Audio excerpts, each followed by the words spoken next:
The 93X Half-Ass Morning Show podcast is sponsored by Standard Heating and Air Conditioning. Get your home ready for winter. Schedule your furnace tune-up with Standard Heating and Air Conditioning and save $30. Visit standardheating.com to book and lock in your savings. The 93X Half-Ass Morning Show. 93X.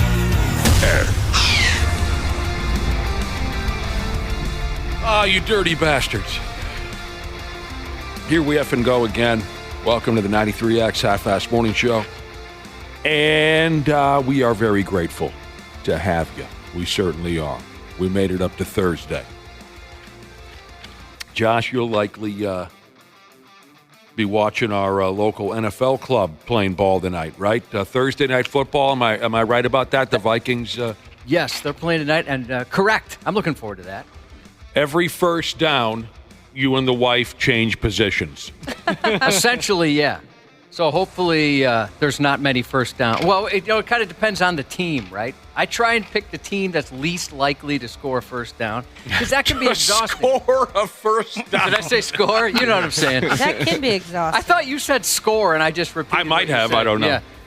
Because it can be exhausting. You think you got the wind for that? No, I don't. Oh. I mean, nobody assumes I'm a top anyways, which I'm not. Power bottom. Power bottom. That's the way to go. The older you get, that's the way to go. Every first down, you and the wife switch it up. Yeah, it sounds like a young person's game. I mean, maybe positions on the couch, like you get up and move spots or something, you know? That's tiring, too. Sure. Now I'm on the floor with some pillows. Yeah. Now I'm Over here with the dog, petting him. Yeah, I've there noticed you go. The older you get, you've been in a relationship for a long time, and maybe married people feel the same way. Positions start to drop off. Usually there's a script. You know how like in the NFL they have a script. The first 8 plays or whatever it is. It's all scripted out in the first half or the second half. Right. It's kind of like that in a long-term relationship, at least in my experience. Makes perfect sense to me, Cubby. And then after a while, you kind of go, you know what? Let's just go to the 7th or 8th play. We've gone through the first 6. The other team knows what's going to happen. It's kind of pointless. Let's just skip towards the end. Let's stick to the 2 plays that we know best.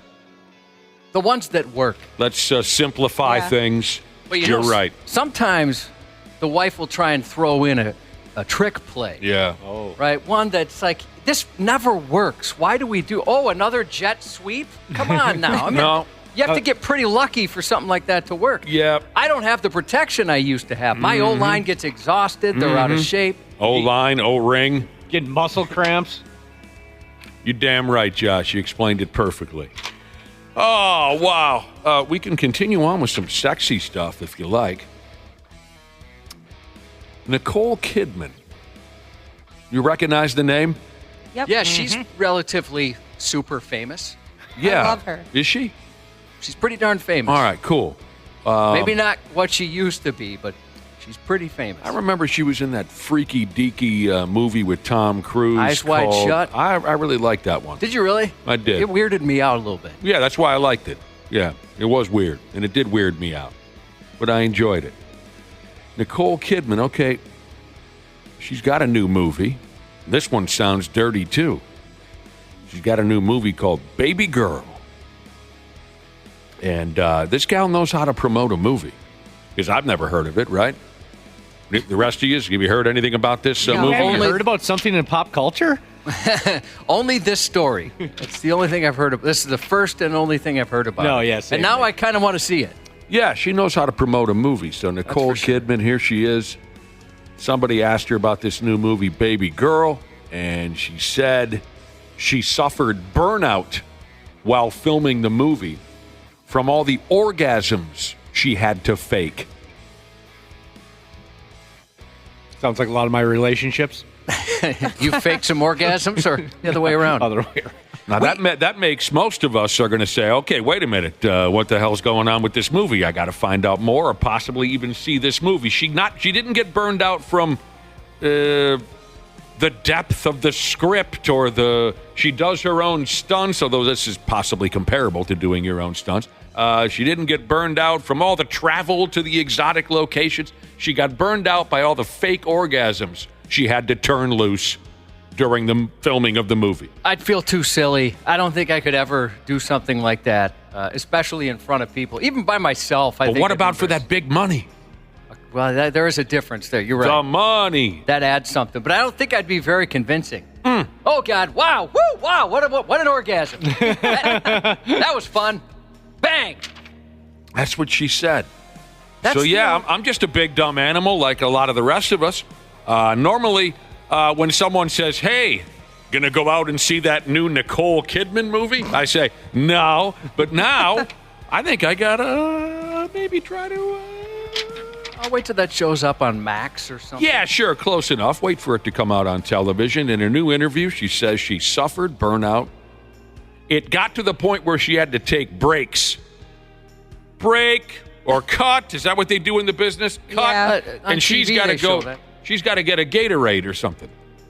I mean, I've had like burning from too much. It'd be the exhaustion that she's feeling, but mine's for real. I mean, I'm not faking something like that. What burns when you do it too much, Josh? You get irritated in the special purpose. Oh, no. I remember a long time ago, shoot, this is over 20 years ago, because it was before I met my wife, a previous girlfriend. We had a conversation on air about whether or not we think we've ever been with someone who's faked an orgasm. Right. And I didn't mean it to be arrogant in any way. I just figured, I think I could tell. So I don't think that's ever happened to me. And then when I got home, I had asked her, hey, you've never faked one, right? And she kind of paused and went, every girl has faked an orgasm with every guy. And it took me a second to still realize that, oh, okay, so like before me, you've faked in every relationship. But that included me, and that was humbling because I really thought I had a fake orgasm detector. And it turns out I don't. I don't think what she said is true. You don't? No. That makes me feel worse. I'm sorry.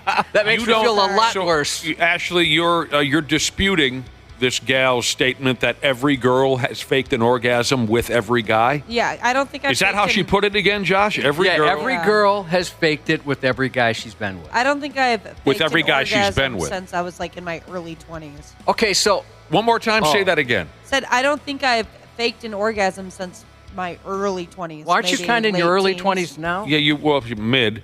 Yeah, almost 27. Why does Ashley's information or Ashley's take make you feel worse, Josh? Because my girlfriend was saying, yeah, it's very common. It happens with every guy. Oh. Like every girl fakes it. Oh. And now Ashley's saying, no. So now you're thinking just your girlfriend faked it with you. That's right. Right. Maybe she was just difficult. I don't know. Yeah, Some people, that's it. Thank some you. people can be difficult. She took extra work. Fireplace Jesus said, it's weird thinking about me, Josh, having an orgasm because he feels like halfway through I do a Chris Lindahl commercial. Yeah, I probably would. You're usually doing ads. Yeah. Yeah. 9 days out of 10, you're cutting ads. Well, yeah, Josh, the fake orgasm thing, it is interesting. It's just something that never crossed my mind. And that's just... Until, I don't know, I was well into my 30s. And maybe that's because I'm a selfish lover or something. I don't know. But it's something that never really crossed my mind or concerned me. Ashley, Maybe it should have.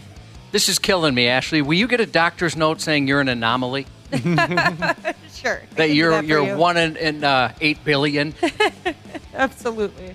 So, and the gist is, just to end it, right? Where the girl's like, this isn't going to happen. Nothing's working for me. I'll do this, and then he'll stop. That's pretty much it, right? That's the idea of the fake orgasm? Yeah. I see. Like- You're putting yourself into the mind of the woman. Yeah. I'm going to Yeah. cut Which I loose try. with a bunch of noise. I'm going to act as if I'm just being stabbed to death. The guy feels and, like he did a good job. Right. In past conversations we've had about this, I mean, I'm not too proud. You don't have to fake it. You know, if I could go back in time and just make a blanket statement to all the women that I was about to experience, That is one large blanket, but go on. I would say, ladies, don't waste your energy. Don't consider my feelings because I'm not too sensitive. I'm not too proud. Don't bother faking it. If it ain't working, it ain't working. I don't need some fireworks show at the ass end of our encounter in order to feel good about myself the next day or continue to walk proud. It's okay if it's not working. Yeah, my wife has just flat out said, "Yeah, this isn't going to work." Yeah, that's usually what I do. And there's nothing wrong with that. No, hell no. Thank you, Dana. I think it's like I use the same line. I've done it like every time. Like, yeah, this isn't going to work for me, so you just do what you got to do. Exactly. I've heard that a handful of times in my day, and that doesn't hurt my feelings at all. It's all you, boo. I feel like I failed. Yeah, but I really screwed this one up. Pardon the pun. You've got. That's part of your makeup, you know. I want everybody to come out of there and go, wow, that was something. Everybody. The first time I've told Nick, I don't know if you guys have been here long enough, but I've certainly told Nick when I lost my virginity, I was older than maybe average, and I still wasn't ready. I wasn't, but it was just one of those things where the opportunity presented itself. She was very aggressive. All my friends had lost their virginity. I thought, you know what, I'll have a story coming out of this. I probably should. What do you mean you weren't ready? I just felt like with all the guilt and with the nerves and stuff like that. It's so adorable. I wasn't like at the time going, oh, yeah, I got to get my I got to get me some ass. Yeah, I mean, obviously I was attracted, you know, like I got what people call horny. Oh, gross. Sure. But I just, I wasn't ready for that. Yeah, okay. And I'm a little embarrassed. I was 18 and I still wasn't ready. But you knocked it out. I did. And I faked it my first time because of all those things I said. I've never heard of any guy. I know. Yeah. I remember the first time you told this story on the radio, or maybe it was off air, but you've told this story before, and it's always interesting because I've never met another guy who faked an orgasm. Yeah, and it's not like but I you was were like, whoa, that was an orgasm. I was just kind of like, stopped and like, wow, that was... Because you were wearing one of those rubbers. Yeah, it was red, which was weird. It was weird. Weird. That's another thing. She was so aggressive, and then she brought out a condom, and it was a red condom. I didn't even have one because I didn't know... I mean, I knew she wanted to, but I didn't know it was going to happen then. But it was your nerves and your guilt that it was obvious that you were not ready because you couldn't even cut loose with a money shot. I figured it out with my next girlfriend, and we figured it out a lot, right? But you remember the other thing I did afterwards, and I'm still embarrassed about this. No. I told my dad. Told your dad. Oh, yeah. Hey, Dad, I'm a man now. Dad, I'm a sinner. You felt terrible about it. You felt guilty. Oh, yeah. Yeah. Man, that Catholic upbringing has just mangled you.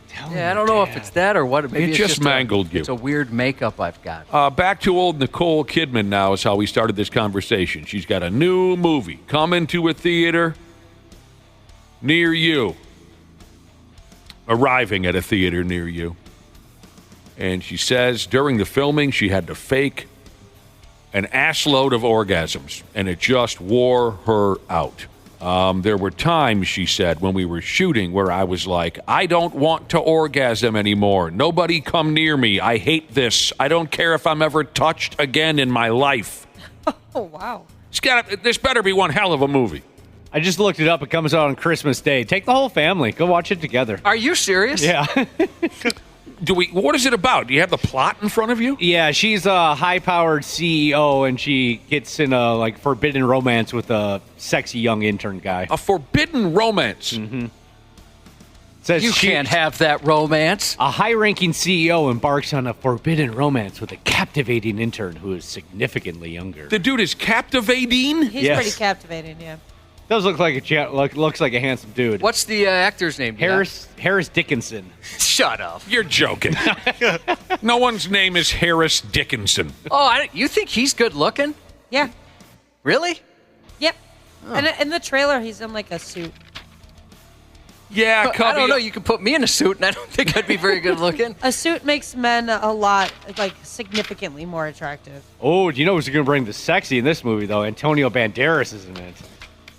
Yeah, she could have slept with Antonio Banderas, and she went with... Okay, I sound like I'm being mean to this guy. I don't mean to be, now that I think about it. It's just, he's not what I pictured.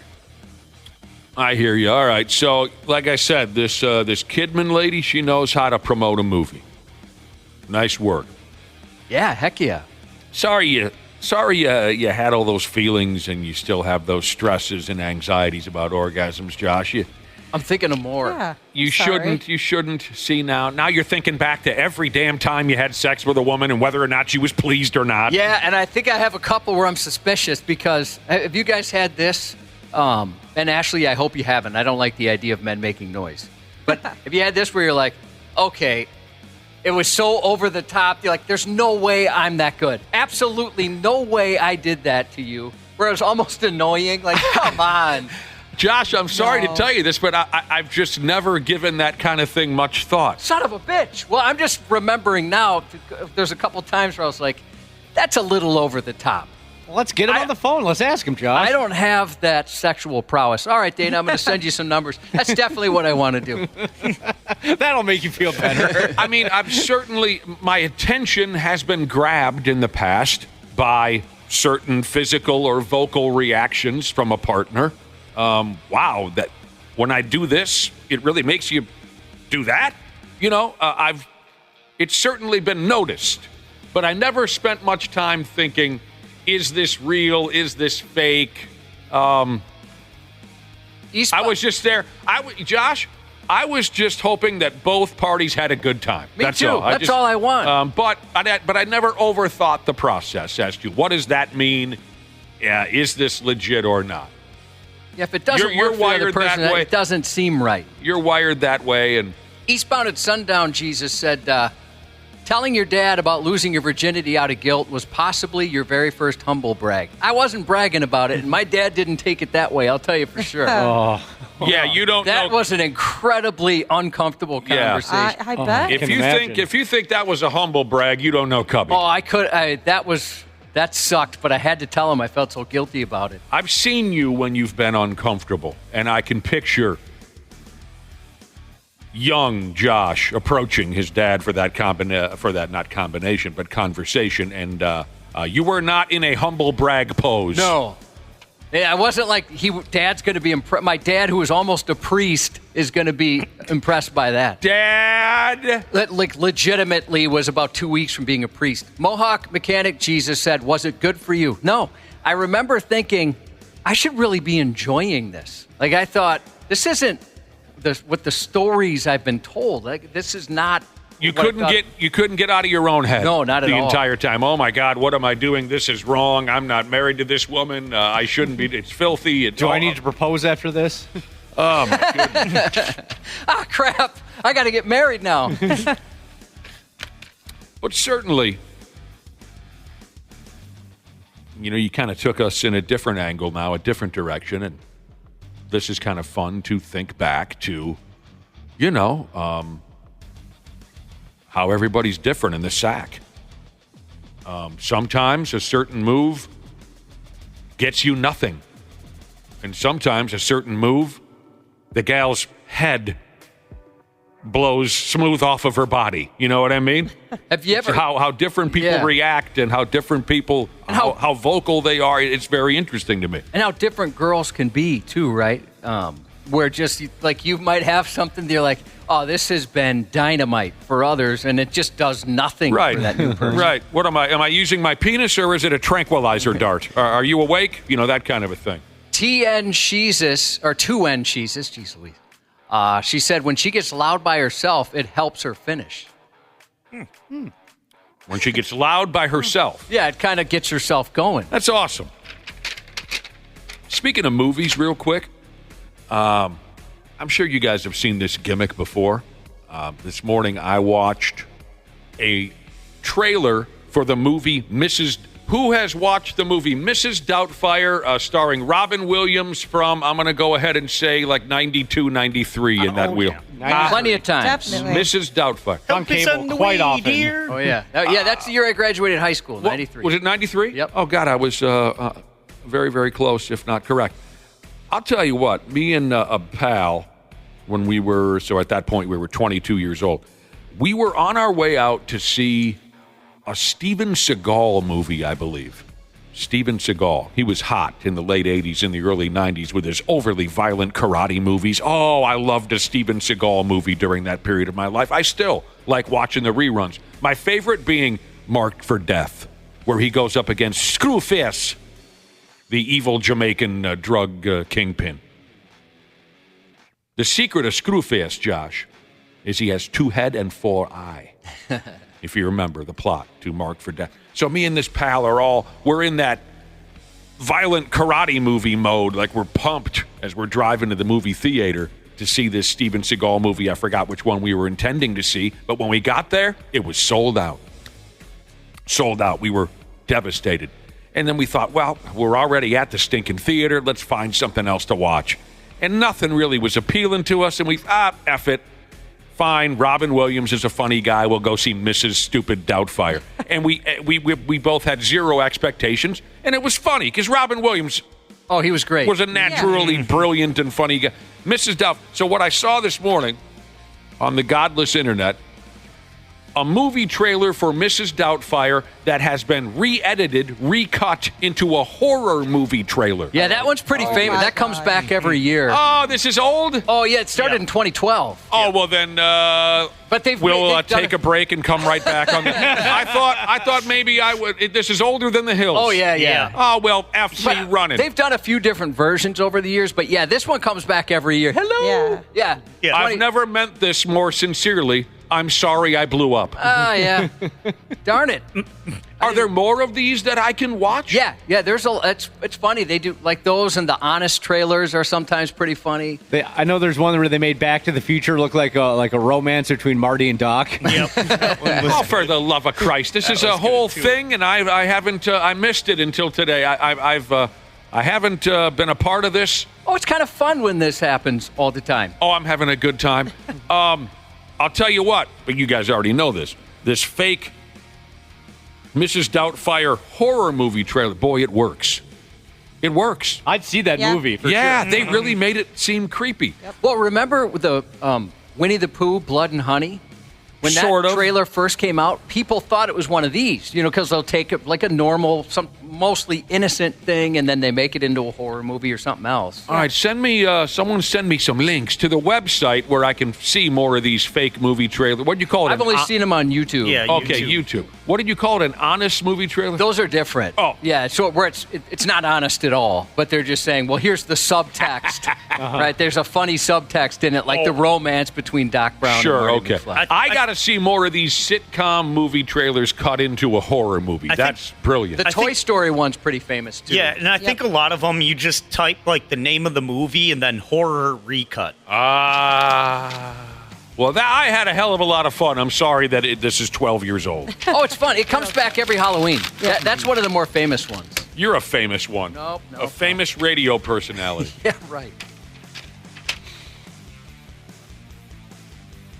Well, I was hoping we could go further with that conversation, but it's already old news. So. Well, they're fun. Maybe we could post a couple of those. Post that Mrs. Doubtfire one. Yeah, that one, that's a reoccurring favorite. You ever had a happy accident like that when you used to go to the theater a lot? Hey, let's go see the latest Stallone movie, and then it's sold out. And instead you go and then you were pleasantly surprised by something? Nothing comes to mind. No, I've looked at Steven Seagal on IMDb. 92, he had Under Siege, which was wonderful. Now, that one, never saw it. Never saw Under Siege. Oh, you haven't? Yeah, we've had this conversation before. You've blown up at me before over this. I don't know why. I've just never gone through with Under Siege. I wonder what you think now, but back then, that movie was so good. Could have, on Deadly Ground, it says here, came out in 94. What about Out for Justice? Out for Justice. Where he kills everyone in the billiard room? I love that scene. He pool cues a few guys, and that was 91. Then I don't know what we were going to see in 93. And it's possible maybe it wasn't Seagal. Maybe it was, who else was? Jean-Claude Van Damme. Maybe it was Van Damme. Yeah, I don't know. There's a time from Brussels. Speaking of seeing random movies, there's a time in 2002. I was massively into the Twins, and it was October, the ALCS, when they got knocked out by the Angels. I was horrifically sad. I was in high school, and I was like, I'm going to go to the movie theater. I need to do something to take my mind off this, because I wasn't into the beer yet. So I go to the movie theater. I go, one for the next movie showing. And she goes, okay, one for Tuck Everlasting. Okay, one for the movie that's starting after Tuck Everlasting. What is? I don't know if I've heard of that. It was some Disney romance thing. I can't remember exactly the premise of it, but I ended up seeing Knockaround Guys with Well, I don't recall that either. Vin Diesel. Another horrible movie. So you were so distraught by the Minnesota Twins elimination from the American League Championship Series that you went to see a movie alone. Alone, by myself. I just said one for whatever's showing next, and it was Tuck Everlasting. And I said, okay, besides that, and then I got Knockaround Guys with Vin Diesel. Do you still think about the 2002 American League Championship Series? Do you still think back about that series the way Josh thinks about sexual encounters from 20 years ago? Where you pick up on things you didn't realize were miserable? Yeah. Well, I did talk to my dad about it, so it's kind of similar, I guess. Were you looking for comfort? Yes. Yeah, like I was. Jean-Claude Van Damme, 1993. He had 3 movies. Oh! 3. Nowhere to Run. I bet it was Last Action Hero. I know you love the movie. Never saw it. Oh, you really didn't? I thought you've ripped on that. Is that one before. Schwarzenegger? Yeah. Yeah, I've never seen it all the way through. Last Action Hero, it looks so dumb, I never went through with it. I enjoyed it. In our 1993 movie review segment here. But I bet it was Hard Target. I thought it was What's His Nuts. Yeah, well, here's the thing. It could have been Under Siege still in theaters. Yes, we could have been. We could have been going to the discount theater, which of course ran movies from a year prior, 2 years prior. Dang, I wish that wasn't sold. No offense to Mrs. Doubtfire, but Under Siege, man, good. Yeah, I'll try it someday. I will, because I love those old pictures. I loved him. Did you feel like you could like Jean-Claude Van Damme and Steven Seagal? I never was all that buck wild about JVD. You weren't? I liked them both. Wait a minute, JCVD. I liked them both quite a bit, but there was kind of like a rivalry a little bit. Yeah, like there was. For whatever reason, some people might, well, how can you like him? This guy's superior. My twin brother, was all over the Van Damme movies. I was much more into the Seagal movies, so there was that. I don't think we ever had a scrap over it or anything, but I think there's something to what you're saying. Van Damme and Seagal fans didn't very often overlap. They were very dedicated one way or the other. I never got into Van Damme. His acting was so awful. It was just so brutal. Where Seagal was, of course, not Robert De Niro by any stretch, actor, but he was a much better actor. Yeah. So that troubled me. Van Damme, his acting it wasn't. I was more on the Seagal side. Yeah, oh God, yes. But I did like Van Damme. He would just smooth snap a guy's arm off and then beat him with it. Yeah. It's awesome. And also, he didn't necessarily look like the badass he was. Where Van Damme, you looked at him and go, oh, that guy can kick somebody. Yeah, I mean, Van Damme had an ass. I mean, because he was all muscle. Yeah. Even his ass was a muscle, like a legit muscle. His veins grew veins. Yeah, Seagal looked like, he's tall, but he wasn't cut by any stretch. No, not at all. He wasn't, at the time, like I know some of the action heroes now, they're not as action hero-y as they were back in the day, right? Or like guys like Schwarzenegger or, oh my gosh. Stallone. Jesus. One of my favorite people of all time. Those guys, they just looked like what they were. Now guys, it's like Bob Odenkirk and Keanu Reeves are like the new version of action heroes. And they make it work. They do. Yeah. I couldn't believe Odenkirk was so good in Nobody. Mm-hmm. Yeah, I saw the preview and thought, how am I going to believe that? That was a fun movie. I remember I was talking about it because I saw it first and you guys were like, no, that sounds so stupid. And then 2 weeks later, you're like, okay, that was really great. Yeah, you were onto something. You're right, though, Josh. In the 80s, all the women had to be Barbie dolls, and all the dudes had to be just these cut, massive. It's changed. And I'm so happy we're having this conversation because a couple nights ago, there was nothing on television.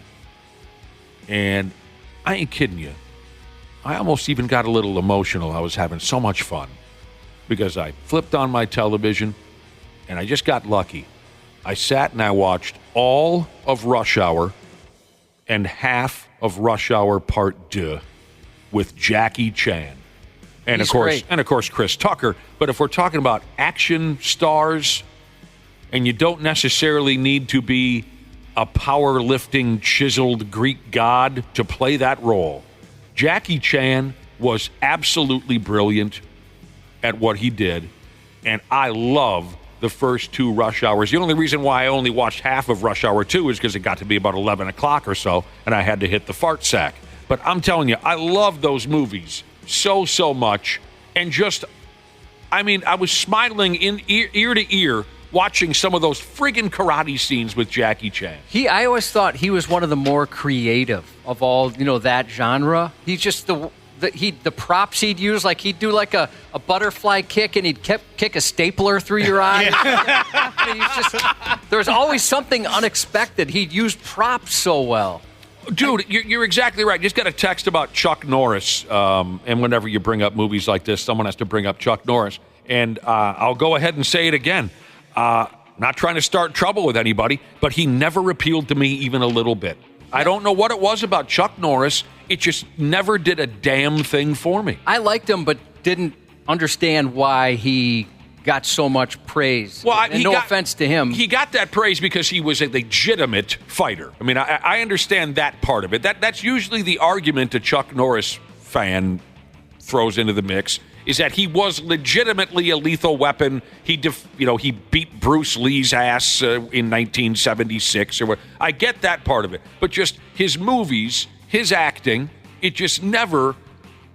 But anyway, back to Jackie Chan and your mention of how he uses props. There's that scene from Rush Hour 2, I believe, where he's in this massive karate fight surrounded by valuable Chinese antiques, artifacts, right? They're at a museum or something. And since he is Chinese, he cares for these items quite a bit. He doesn't want any of them to be destroyed in this karate fight. So I'm sure some of you remember the scene. He's fighting guys, and this expensive vase will start tipping over, and he'll balance the vase. Yeah. Oh, God, I don't want this to be broken. And continue to fight. Yep. That stuff is just absolutely awesome. So well done and hilarious. You watch, you're like, how did they choreograph all this, How many takes did this take? Mm-hmm.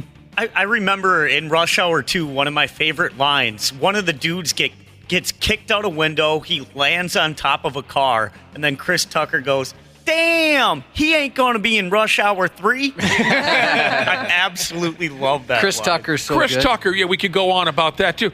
Also in Rush Hour 2, someone falls from the ceiling from the 20th story of a building, lands in a pool. Chris Tucker standing right there, and all Chris Tucker says is, he dead.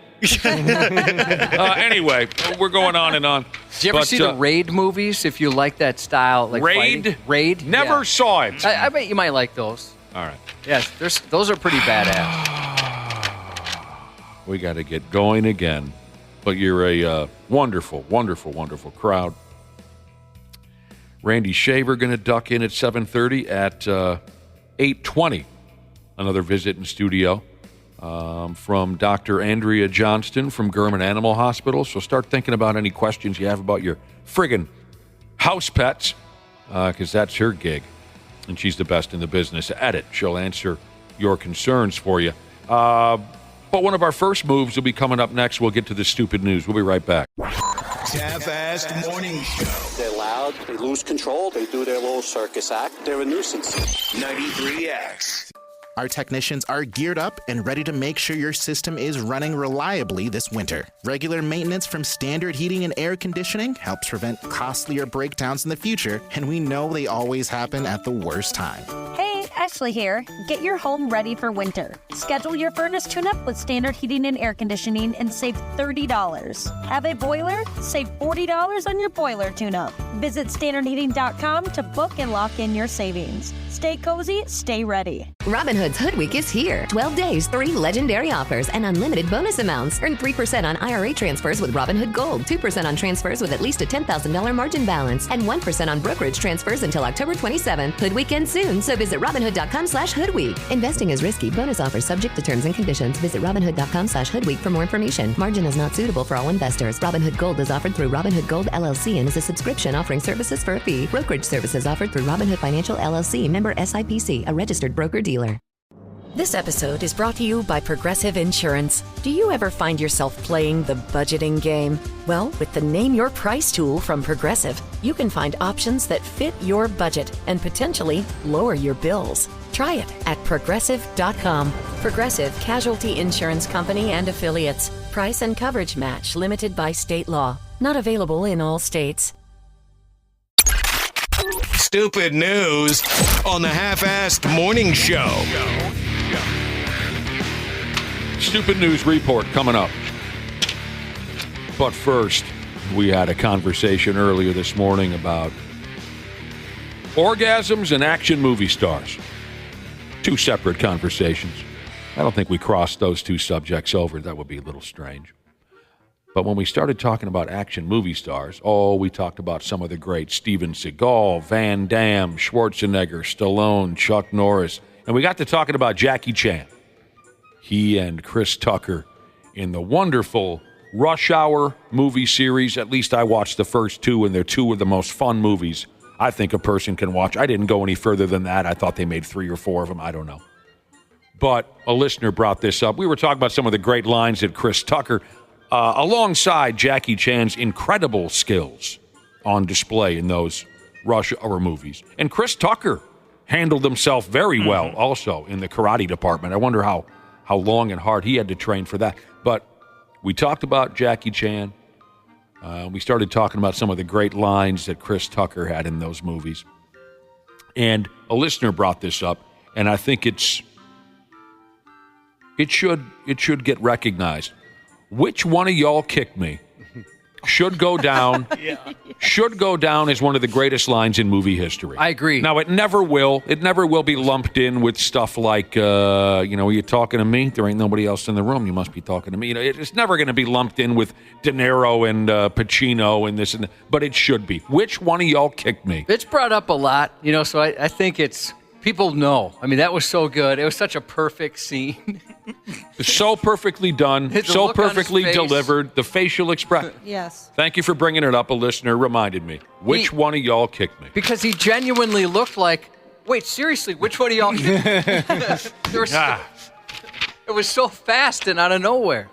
Back to action stars of like the 80s, I saw a great clip somebody posted the other day about the making of the movie Predator, where Schwarzenegger played a great prank on Jesse the Body. They got there for wardrobe, and Jesse noticed that they had like measurements for each guy's biceps and stuff, and noticed that for wardrobe, for the shirts they were going to wear, and he noticed his were bigger than Schwarzenegger, so he assumed he had bigger guns than Schwarzenegger. I have bigger arms than Arnold. So they were in the gym one day, and we were in the gym. Jesse goes up to Arnold and was like, hey, we should measure our biceps against each other, because he realized he had bigger ones. Turns out Schwarzenegger had the the wardrobe people do that on purpose to mess with him, knowing Jesse would come up to him and say, and then Arnold would be like, yeah, all right, let's measure him, let's see. And Arnold's are 3 inches bigger than Jesse's. So he did that just to mess with the body. He was devious back in the day. He was like that. Not cool. Not cool, bro. Yeah. What was the movie again? Predator. Josh's wife's all-time favorite movie. Yeah, it is. I thought it was pretty cool. I love that movie. Scared the hell out of me. You were frightened? Heck yeah. All right. Dylan. What was that? When Arnold and Carl Weathers. Yeah. What was that noise that you made? He says he sees him out of the corner of his eye, and he goes, Dylan! And then they do that iconic hand slap, bicep, oiled up high five. Dana has a buddy called Dylan, and every time he brings him up, I do that. I'm with you. I'm down with all of that. Here we go with the stupid news. Of all the many types of robberies that come into play in our daily stupid news report, there's one that I've always had trouble understanding. What the hell motivates someone to up and steal from a church? And it's not because I'm a religious person where I'm questioning, how can you steal from the Lord's house of worship or any of that kind of thing. I just don't think of a church as a prime target for a robbery. There used to be cash rich. So much money around there. There's a lot, because when they pass around the collection plate, folks are, it would be checks, but also cash. Here and there, yeah, and maybe you get what do they get, like $300 out of that or something? Well, there's a lot of services too. I mean, you got to consider that it's not just the one Sunday service. It's a lot more than that. And a lot of the chalices and stuff that they use, like to perform the mass, they're made out of gold. They're made out of gold? Yeah. That's not just a plastic cup? No, some of them have gold in it and rubies and diamonds and stuff. It's insane. That's crazy. There's a lot of money. Are you serious? 100%. I don't know how legit that. I mean, diamonds and rubies and if I was gold? watching Indiana Jones, they tell me it's that. I don't know. In Are real you sure about that, Wapo? Yeah. That my church is passing around gold, diamonds, and rubies during. That's why they lock them up and stuff. I have someone in my life who was arrested for embezzling from a church. That's just dirty. In what way? All right, okay. Don't act like you never swiped a 5 from the collection plate as it comes through. I've never even seen one. Never in a million years would I have considered. I've been to church a handful of times. Never would I have considered that glass that they're passing around, that chalice or whatever you called it, was worth jack squat. Yeah, a lot of it's silver, too. Silver's expensive. Okay. I'll have to go along with it. I would think, it's going to be tough to sell a chalice from a church for the most part, right? Yeah, how do you running around with cash? Take that to the pawn shop. You run out of there with cash, you said? Yeah, that's what's going on. Yeah, what do you do if you steal the diamond-encrusted... All right. Unless that cracker truly is the body of Christ, I bet that's worth something. You know what I mean? Oh, yeah. Oh, yeah. Yeah, you can make some money there. And somebody, this is Jacob. He said churches have expensive audio equipment and instruments. That's true as well. Mm-hmm. Especially nowadays, it's like a production. I'll be damned. And I guess the fact that a church usually isn't a prime target for a robbery must be one of the things that an asshat crook might like about it. It's not as if most churches have, or I guess I have to ask you guys,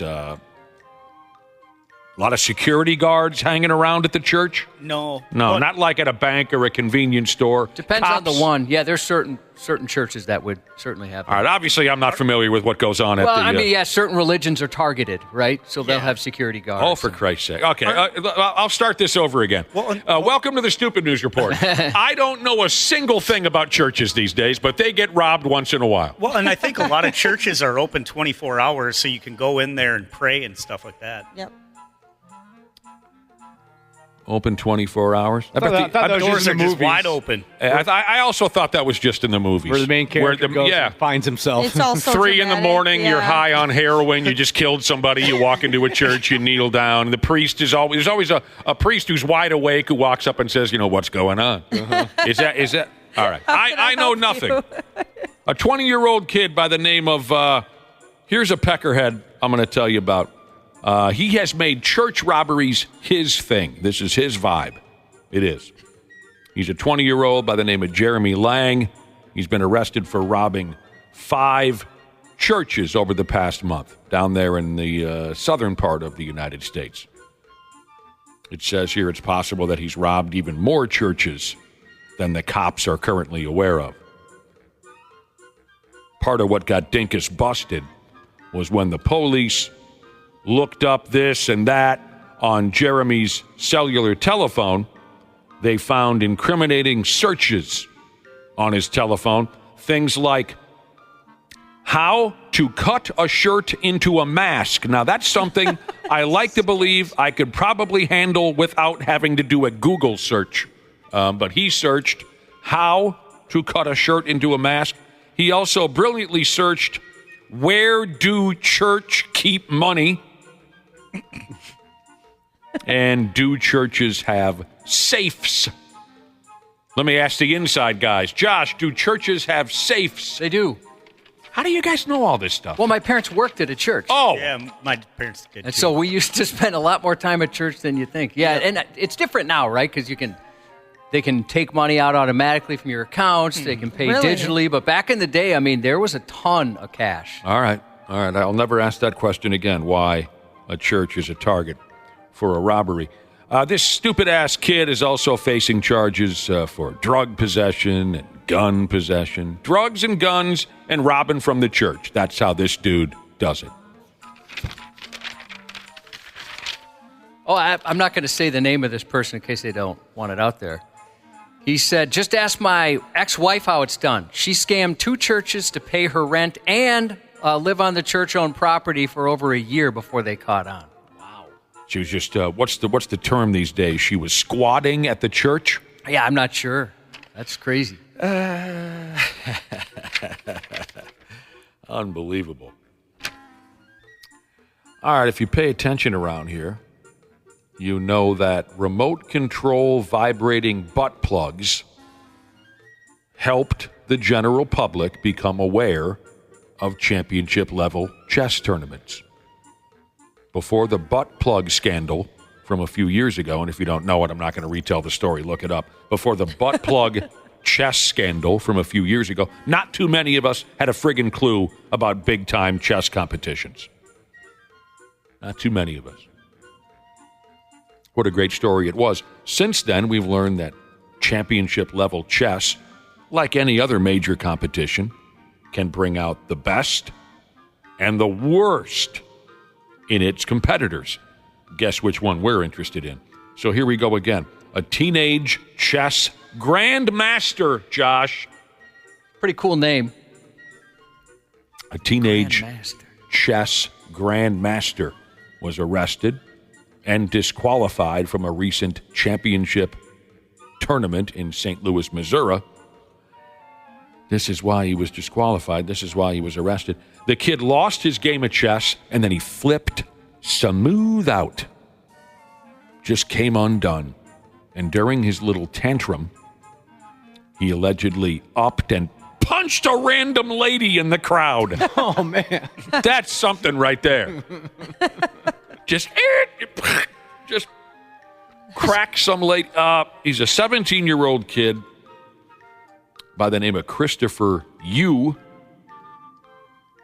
And again, after he was defeated in the chess tournament, he crumpled up his score sheet, stormed out of the room, and he punched that lady. What a dick. The story says he hit her in the back with a closed fist, like a kidney shot. Oh, my gosh. Just out of nowhere. Just a kidney shot. Oh. You ever taken a kidney shot? Oh, you're just like, ah! Ouch. Apparently, the kidney shot was caught on video. I didn't see the video. Did you see it, Josh? Yes. I mean, the kid's just this lady standing there trying to enjoy a chess match like a lot of us go and do. Yeah. Have you ever watched speed chess? Yeah. That's pretty impressive. insane. Only in the movies. Yeah, that's pretty impressive. There was a movie once. Searching for Bobby Fischer? I really couldn't tell you. Oh, I didn't see that. It looked kind of dumb. Is it dumb? I enjoyed it. You did? I mean, it is dorky, but It was about some derelict kid, but yet he was also brilliant at chess, and he would sit down and play chess against some old guy, and then he found out the old guy was his real dad. Whatever. Yes, that's what I saw. This Yu kid was arrested at the scene. After a short stretch of time, he was released to one of his parents, who I'm sure were just beaming with pride, knowing that their 17-year-old kid had punched a lady in her kidneys at the chess tournament. There's some talk, I think this is hilarious, there's some talk of the kid being dumped into juvie hall for this. No, you can't punch a random lady, I guess. Oh, man. Especially in the kidneys. The kid did make an apology on stupid social media or something. He said, "I am really sorry for what I did. It was a serious mistake. Every day I wish I could go back in time and undo it, but I can't. I am very sad for what I did, and I hope that the lady is okay." She isn't. She died instantly. No, she didn't. That is unfortunate. This kid was just 12 years old, Josh, when he became an international chess master.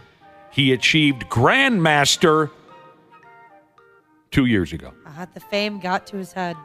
Yeah. Isn't he just a little character, this guy? Yeah. You know, it's weird. You mentioned the fame. Sometimes it does seem these guys and gals are pretty darn cocky. You know, they're so good at what they do, and obviously it's a brain game, but there seems to be a lot of arrogance. Yeah, definitely. Is that right? I've never seen these people operate. Well, just, like the butt plug story and some of the different articles you'll read about just freakouts, right? Yeah. It's a whole different world. Going back to the first story about the church theft, Dental Babe Shiza said she works part-time at a church. They make a ton in donations, especially from businesses. And she said, "Let me know if you guys ever need a little extra cash, and I got you." Sweet. Thank you. I always assumed that they didn't have a pot to piss in over there. We should have passed a donation bin around the casino when we were there at Turtle Lake. But what a cheap shot that kid delivered to that lady's kidneys. Just, what's the greatest cheap shot you've ever seen? Or maybe you've delivered one. I delivered a terrible cheap shot once. I've been on the receiving end, but yeah, I never saw it coming. I delivered a terrible cheap shot. And it's kind of Josh-like, where I still, once in a while, it enters my mind and I think, oh God, how could that have been me? Josh, you have those thoughts almost constantly. We were having a conversation earlier about how you still look back at a lot of your past sexual encounters and think, oh, God. I could have performed better. Yeah, I could have been better. She didn't have any fun. She hated me. This was up at St. Cloud State when we were just friggin' animals. Some fight broke out in the hallway of an apartment. We were having a big friggin' party in this apartment complex, and so were some other dudes down the hall. And I don't know what happened, but suddenly 4 of their guys and 4 of our guys had this dispute in the hallway. Probably over girls. And I just remember I was very drunk, and I stepped out into the mix, and everyone started throwing hands, including myself. And, we had a nice fist fight. And when it was over, one of their guys, it was like a 4-on-4 fist fight. There was one guy from their group who was so drunk he was just sitting in the hallway, okay? He was unable to fight. He was just sitting there, wildly drunk, sitting in the hallway. After the legit fist fight ended, I walked over and I punched that guy. Oh, he's just chilling, dude. He probably already had the spins from being too drunk. Yeah. It's just so dumb and so mean and reckless. I still remember. What I still remember is the look on the dude's face after I socked him in his mouth. Oh, I'd love to see that. There was pain, obviously, and also confusion, and also a look that led me to believe that he was, if he could talk, he would have said, dude, I'm just sitting here drunk. Why did I get hit? But yeah, once we were done scrapping and everything, then it was just like the jaw jacking, like, yeah, I bet you won't come back, right? We're doing the talking. I walked over and I punched the drunk, helpless guy who was seated in the apartment hallway. That's so funny. How stupid. Everyone seen any great cheap shots? 651-989-9393. The one I regret the most, it happened at my friend's birthday party. She was having a birthday party at the teen center. We were in 8th grade. It's one of the first boy-girl type parties. Now we're talking. And we were kind of doing that play fighting thing, pretending to throw punches and stuff like that. And then what, like you and the guys versus the girls? No, me and the girl, the birthday girl. The girl was hosting the party. My friend Vanessa. We were just kind of horsing around, just kind of flirting. And then I slipped and fell, so I was down on a knee.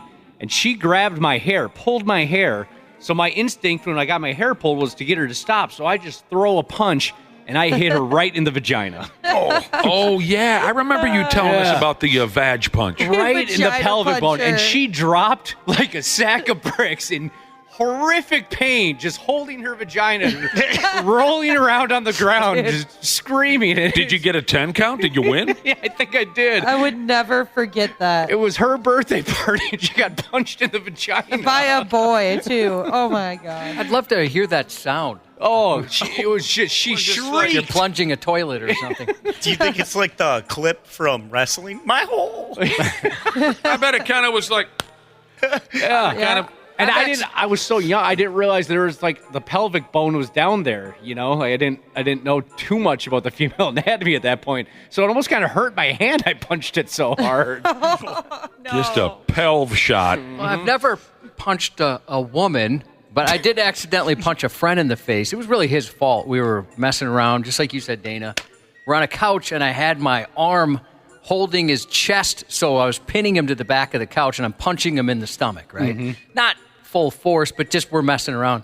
And for whatever reason, he tried to escape by ducking under my arm, and I was looking away at a friend, And so I'm just kind of punching, and he ducked underneath, and I got him right in the face. And he had braces, so he's bleeding all over the place. My hands all I still have a scar from it. My hands all scarred up. His lips stuck in his braces, can't get it out. Oh, it was a bloody mess. Yeah. And he was furious with me. I'm like, dude, I was in the same area the whole time. You put your face in front of my fist. I asked folks to text in with their cheap shots. Here's one, a listener named Jesse. I won't cut fresh flowers for you. That's Carly Simon. Jesse, he said I had a guy break a glass against my face from behind for no reason at a bar in St. Cloud during homecoming. Oh, man. I bet that hurts a lot. Looks bad in the movies. I've never seen that in real life. Poops in boxes. Jesus was the victim of a sucker punch in high school, sitting at the table. In the cafeteria, some dude came up and just started kicking my ass. I wonder. He says, turns out he thought I was someone else. Oh, okay. Yeah. That's outstanding. I've never seen anything like that. That's not fair. Yeah, I've been on the other end of it, but yeah, never seen something like that either out of anger. Just at lunch with your cheap, lukewarm slice of pizza and maybe a chocolate milk, and someone just steps up and starts tuning you sideways. I love it. What did I do? Oh, sorry. I mistook you for someone else. Well, and then probably the teachers or principal sees it, and then you have to go to the office, too. Like, dude. I don't even know why I'm in here. All right. Okay. I have way too much fun with this kind of thing. I really do. Check it out, Cubby. It's the Doogie Howser routine again. A 19-year-old crazy lady over there in stupid London. She just smooth walked into a hospital dressed up as a doctor, and then without a lick of medical training, she apparently treated some patients. How? I don't get it. I don't either. The young gal has an extremely difficult name to pronounce. Her last name starts with the letter Z, so for the purposes of this here story, I'm just going to call her Lady Z. Lady Z says here she has always dreamt of becoming a doctor. I know a good way to make that happen. Like school? Yeah. And obviously she's mentally effing disturbed, so she played dress up one day, dressed up like a doctor, or at least how she thought a doctor would dress. And then she went ahead with making her little dream a reality. She put on a white coat and some rubber gloves, and she strolled into her neighborhood hospital and started acting like a doctor. It says here on day one, she was seen examining medical instruments. Oh, what does this do? Oh, what about this one? At one point, she hopped into an ambulance and went with them, Summers. You see what I'm saying? And it even says here she administered an unknown substance to a patient. Oh, that's great. That's great. Take a little bit of this. No, a little more. You have a pretty severe case of something, so take a little more. She was confident she could continue to pull off this gimmick. She was confident enough to come back 3 days later. This time, and this is the classic bit, isn't it, Josh? This time, she had a stethoscope around her neck. Oh, she's official. Just like in all the movies and cartoons. Yep. You got to have that stethoscope around your neck. Oh, you must be a doctor. I'm trying to think if I've ever had a doctor walk in with the stethoscope. And if I haven't, why wasn't I suspicious? Yeah. Wait a minute. Where's the stethoscope? My regular doctor always has one around his neck, but he's an older guy, so maybe that's lost on the younger generations. A lot of the nurses that I know, they call it a prop piece. So the doctor will go back, get the stethoscope, put it around to make it look like they're legit or more legit, and they know what they're doing. I've never noticed what the doc has hanging around his neck, Ski. So Lady Z was arrested on that second day of, quote, work that I was just telling you about. She's on probation now. She's banned from going to any hospitals in town unless she herself is near death. That's how pissed off the hospitals are that she pulled this little trick. This mess went to court. Lady Z's stupid lawyer tried to paint her out as a young gal who simply wanted to fulfill her lifelong dream of becoming a doctor. Oh, my gosh. For Christ's sake, can we grow the hell up? The gal is 19 damn years old. When you're 6, it's cute to be all like, I want to be a fireman. This gal's 19.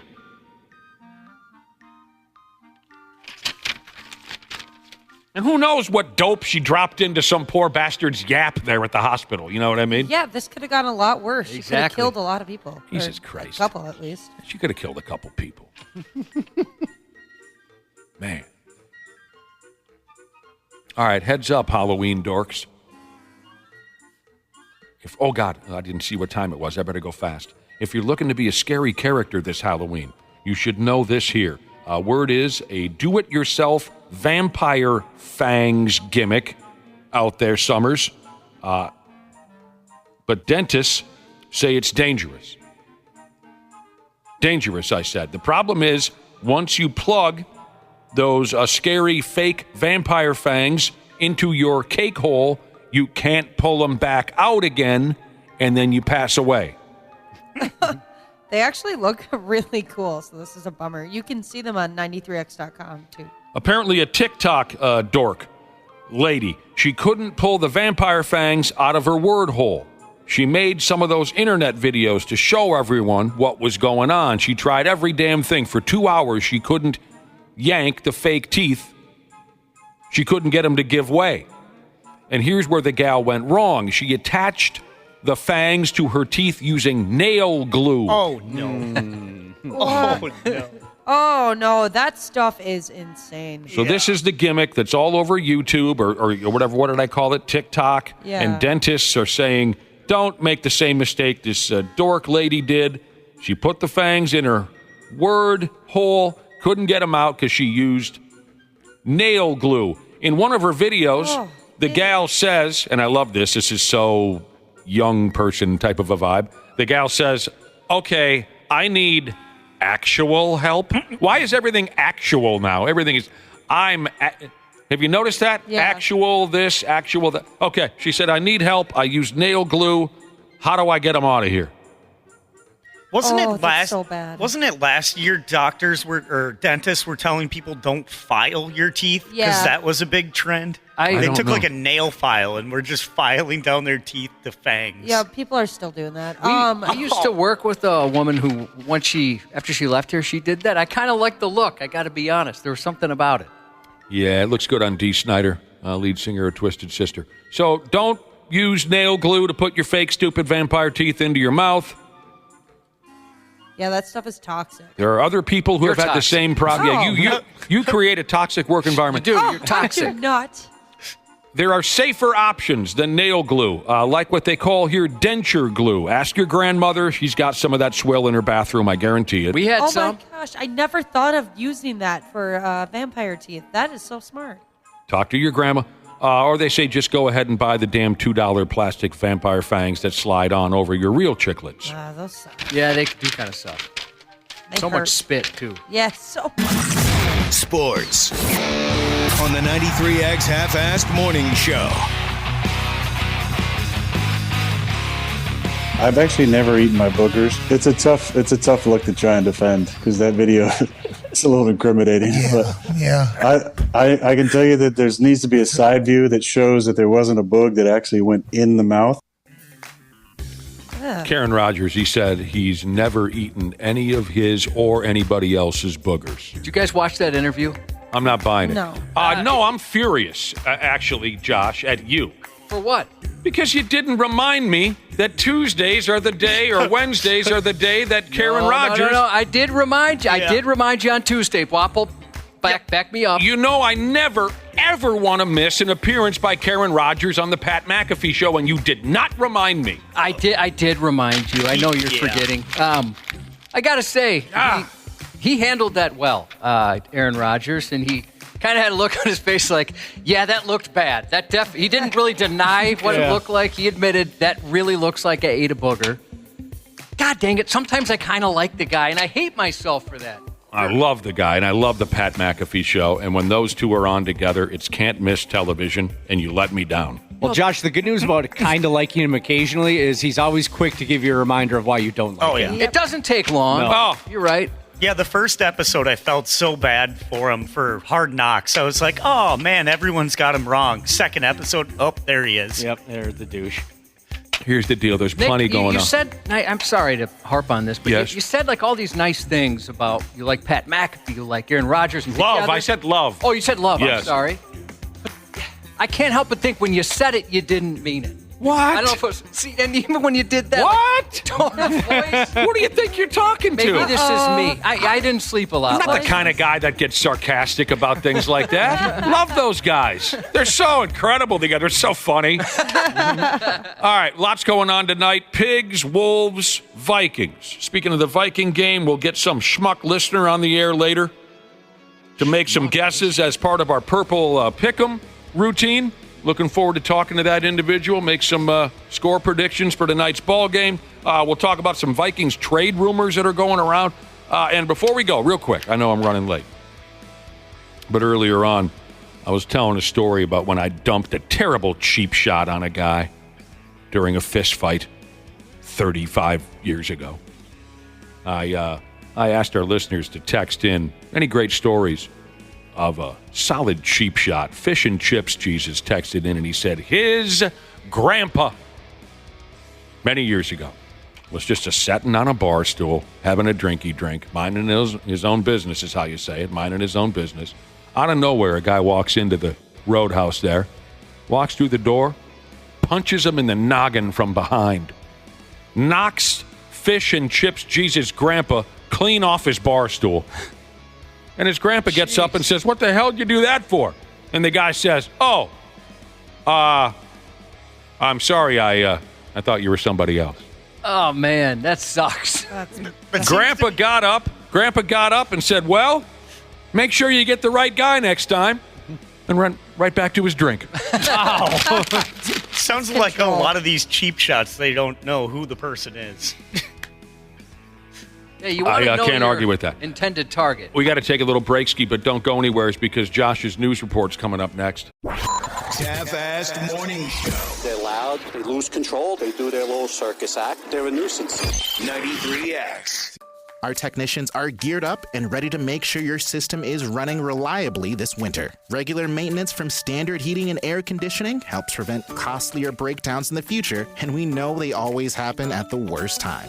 Hey, Ashley here. Get your home ready for winter. Schedule your furnace tune-up with Standard Heating and Air Conditioning and save $30. Have a boiler? Save $40 on your boiler tune-up. Visit standardheating.com to book and lock in your savings. Stay cozy, stay ready. Robin Hood's Hood Week is here. 12 days, 3 legendary offers, and unlimited bonus amounts. Earn 3% on IRA transfers with Robinhood Gold, 2% on transfers with at least a $10,000 margin balance, and 1% on brokerage transfers until October 27th. Hood Week ends soon, so visit Robinhood.com/HoodWeek. Investing is risky. Bonus offers subject to terms and conditions. Visit Robinhood.com/HoodWeek for more information. Margin is not suitable for all investors. Robinhood Gold is offered through Robinhood Gold LLC and is a subscription offering services for a fee. Brokerage services offered through Robinhood Financial LLC, member SIPC, a registered broker-dealer.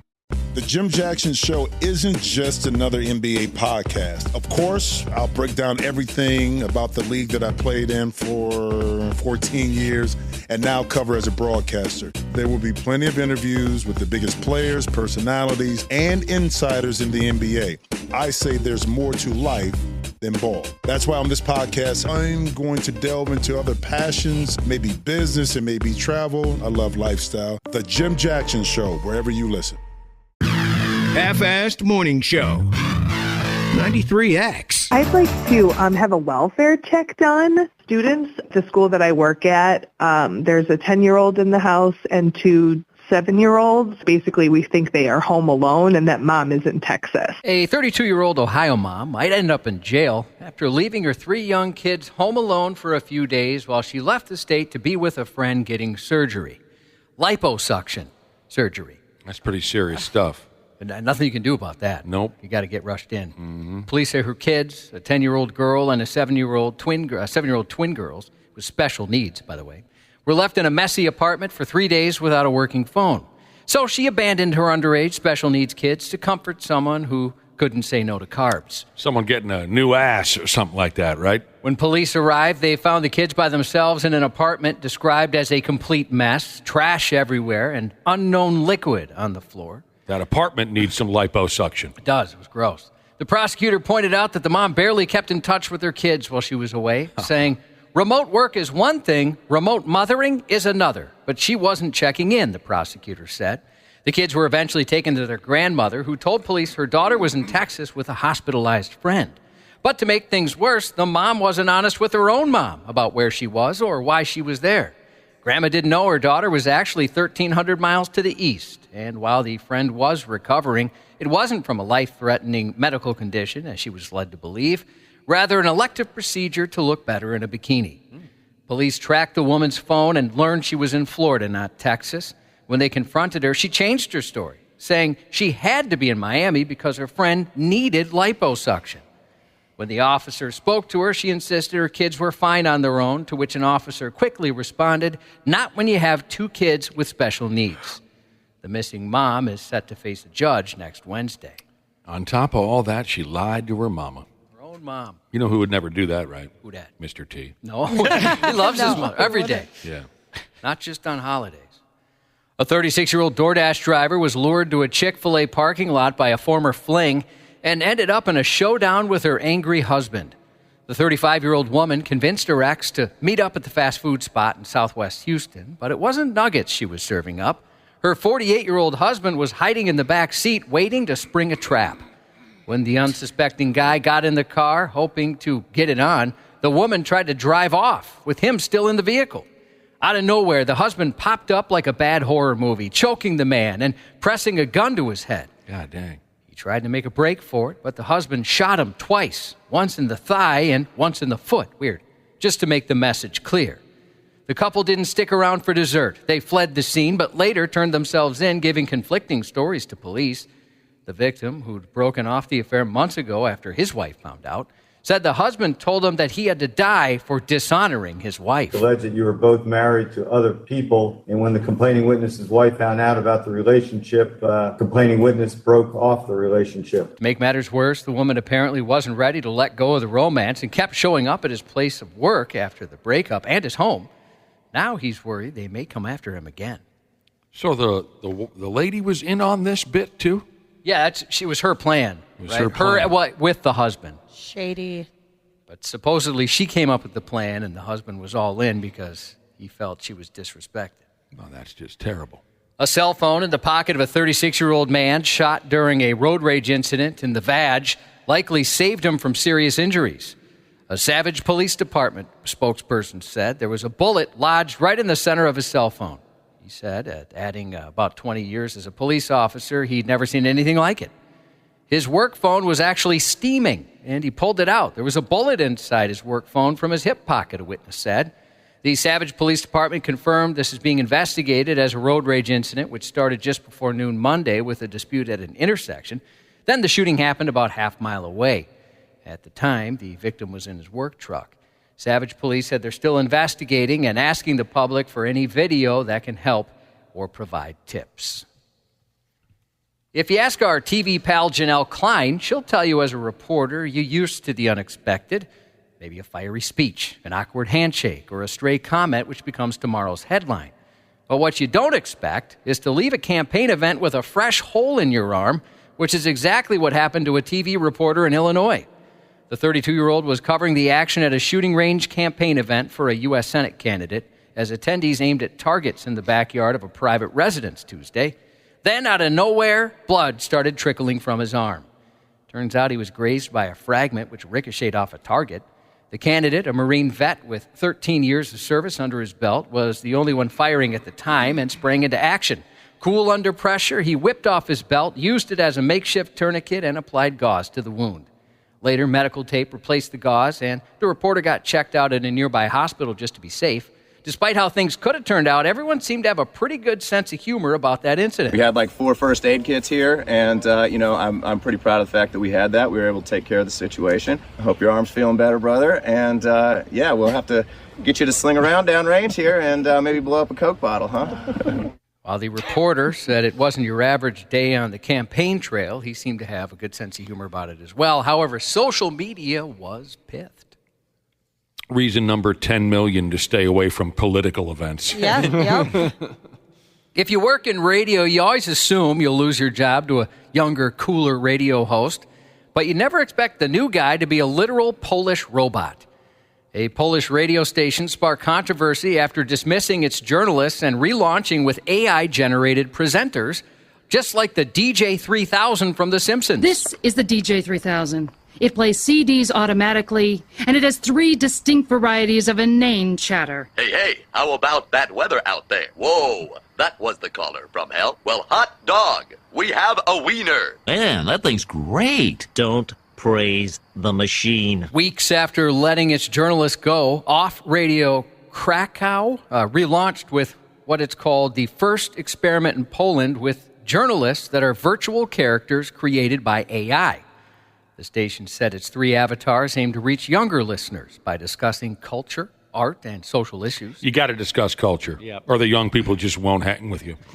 Is artificial intelligence more of an opportunity or a threat to media, radio, and journalism? We'll seek the answers to this question, the station wrote in a statement.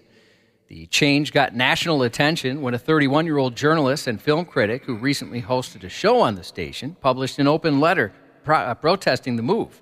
It's a dangerous precedent that affects us all, he wrote, arguing it could lead to a world where experienced media and creative industry workers are replaced by machines.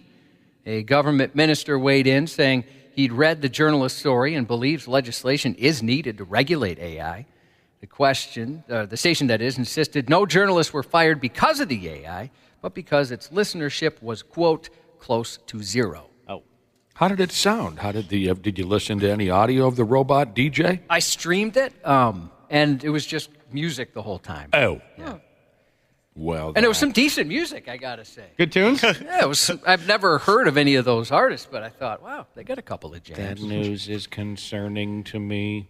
A 49-year-old pastor caught planting a recording device in his ex-wife's home was sentenced to a year of probation after pleading guilty to a misdemeanor for possessing an instrument of crime, quote unquote, which I plan to trademark for a rad album title. I love that, Instrument of Crime. That is cool. The pastor, clearly ashamed, told the court it was the darkest moment of his adult life and admitted he wasn't thinking straight at the time. He also mentioned he's working through some issues. Pennsylvania State Police say the penitent pastor secretly stashed the recording device in the bedroom of his ex-wife's home in September of last year. After getting the green light to search the place, the trooper found the device tucked away above a panel in the bedroom. Oh, boy. Investigators later confirmed it had recordings of his ex having conversations, that's all. When the charges hit last October, he was still the pastor at his church, but was quickly placed on administrative leave. Sneaky sumbitch. Yeah. He thought he could catch a torrid affair of some sort, but now she was just talking to folks. Whether your pants conceal an innie or an outie, hearing someone say they want to eat you might sound playful, but when they actually mean it, you'd better run. A 41-year-old man from Bedford County, Pennsylvania, was arrested after a chilling encounter where he threatened to kill and eat 2 people. Wielding an axe, he swung it dangerously close to one of the victims, embedding it in a wooden railing, and it was definitely not his first run-in with the law. Earlier this year, he made bomb threats against the local courthouse and during a phone call even threatened to eat the sheriff. Oh, no. Jesus Christ. Now he's behind bars with no one left to eat. Oh, man. That's an interesting one. I guess I would never expect somebody to threaten to eat me. Yeah, Please don't. That dude's a goner. Whether your pants conceal an innie or an outie, hearing someone say they want to blow y'all might sound playful, but when they actually mean it, you'd better run. 3 students were robbed of their shoes Tuesday morning, about 8:30 a.m. in southeast D.C. Shoes, bitch. According to the report, the suspect ran up from behind, flashed a gun, and told the students, "Give me your ass before I blow y'all," which was some interesting and confusing phrasing there. Shoes, bitch. These students, who you're about to learn come from crazy rich families, handed over their shoes as the suspect fled. These stolen shoes included a pair of Jordan Blue Thunders, valued at $200. Black and white Jordans, valued at $280. And Balenciaga shoes, worth $1,150. Wow. These are teenagers. Double balls. One student said, "Designer clothes and pricey shoes are common among D.C. students, as are robberies," he said. "Every school in D.C., we all wear expensive clothes. That's normal for us. So they know most of us have expensive clothing. They'll scout us out, see who has it, and they're on their way," he said, while also wearing shoes that cost his parents just over $1,000. When asked if it was worth the risk, he said, "It's a risk every day, but I'm like, I got God with me. I'll be cool." 2 teens are believed to have been targeted for a similar robbery involving luxury shoes at a bus stop in Maryland. Luxury shoes. $1,000 shoes you're buying for your kid? It's ridiculous. I want to see what car they get for their birthday. Oh, yeah. Maybe not. I bet you actually. their brother gets a car and a computer for his birthday. And I only got these. Well, shoes. all Kelly got was a stuffed animal, actually, to be specific. And then she went shopping for shoes. You guys have seen the documentary. Yeah. In the most un-American of crimes, a 39-year-old Iowa man turned Old Glory into a weapon, using Betsy Ross's delicate stitching to strangle his mother with the American flag. Police say the man was intoxicated early Monday morning when he appeared at his mom's house. The 6'3", 230-pounder yelled at his mother and destroyed property inside the home before shoving her to the ground. After she retreated to a chair in the living room, he approached from behind, holding a 3x5 flag he had stolen from a nearby residence. Twirling the flag into a rope, he allegedly said, "Die, whore." Oh, my God. Yep. To his mother? To his mom. Oh, no, you don't say that stuff. And then he choked her out with the American flag. Yeah. You don't say that. Then he took the American flag, wrapped it around her neck, and gave it the old Francis Scott Key star-strangled banner. Oh. The victim told police she knew her son was capable of killing her, and when her boyfriend tried to intervene, the man assaulted him, leaving the boyfriend with a fat lip and a punch to the ribs. The son is not new to law enforcement, having served time in 2012 for a, quote, serious misdemeanor. He strangled his mom with a flag. With the American. Somewhere Hacksaw Jim Duggan is greatly displeased. You got to send this guy to Guantanamo. That's not a normal prison you send him to. Die, whore, he says to his mother. His own mom. And then, next thing you know, she's seeing stars and stripes. Well, he'll be wearing stripes. That's one of my favorites of the day right there, Josh. You might like this one. What happened now? A 42-year-old woman was arrested for livestock theft after being found walking with a stolen sheep down the streets of Bloomington, Minnesota. Police responded to a report of a couple walking with a dog and sheep about 6:45 p.m. Saturday. The woman claimed she just paid $200 for the sheep, but officers noticed burrs covering both her jacket and the animal. It's a good price. In Bloomington? No, in Bloomington? In Bloomington, yes. Where did you buy this sheep for $200 in Bloomington? I bet that's a great story. You want a sheep? I can get you a sheep. Yeah, Facebook Marketplace. They sell everything on there. Yeah. The man with her told police she climbed over a farm fence, leashed the sheep, and pulled it through before swiping the sheep and going on the lam. There she goes. Police later spoke to the farm owner who confirmed the sheep, a prized breeding ram worth about $500, had not been sold but stolen. The sheep swindler was sent to jail facing felony theft charges. She's going to jail for stealing a sheep. Had she already given it a name and everything? She They was didn't walking down mention the it. street, her dog and the sheep together walking And down the the guy, street. yeah. And the dude. Oh, I thought it was I'm sorry, I thought it was a lady who stole the sheep. It was. It was. That was the other thing she was walking with. The sheep doesn't even know what's going on. It's just This like, is- we're going to go for a stroll? All No, right. This is my new family now. I'm guessing the sheep wasn't too concerned about who was walking it down the sidewalk. Sheep was just doing sheep stuff. If you can't say you've been so drunk you thought you were in a different country, then you've never been Vermont man drunk.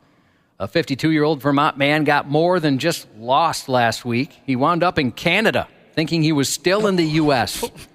Early last Thursday morning, police got calls about a truck with flat tires and Vermont plates stuck in a drive-thru. The driver, completely unaware he'd crossed into another country, was convinced he was still cruising through the States, and he wouldn't believe the cops no matter what they said.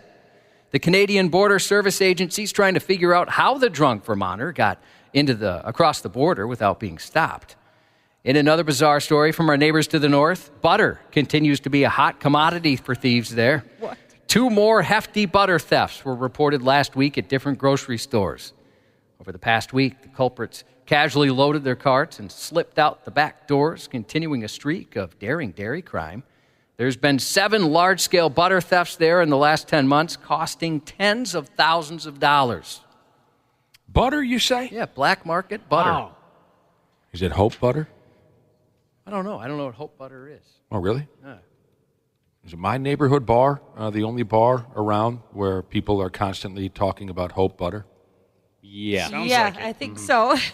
It drove me so crazy I threatened to burn the place to the ground. Is it a brand of butter? Josh, I don't know. All I know is that the people at my neighborhood bar became so obsessed with whatever Hope Butter is. And I'm not trying to be disrespectful to the Hope Butter people if they're listening. I don't know who you are or what you do, but you certainly had an effect on my friend group, because every effing time I walked into that bar, someone will be, did you cook that with Hope Butter? Who's going to get Hope Butter? Oh, Donnie, he's going up to get some Hope Butter. Oh, get me some Hope Butter. Did you buy me some Hope Butter? Finally, someone, one of the drinkers there walked up to me and said, do you like Hope Butter? And I said, if I hear that said one more time, I'm going to burn this place to the ground.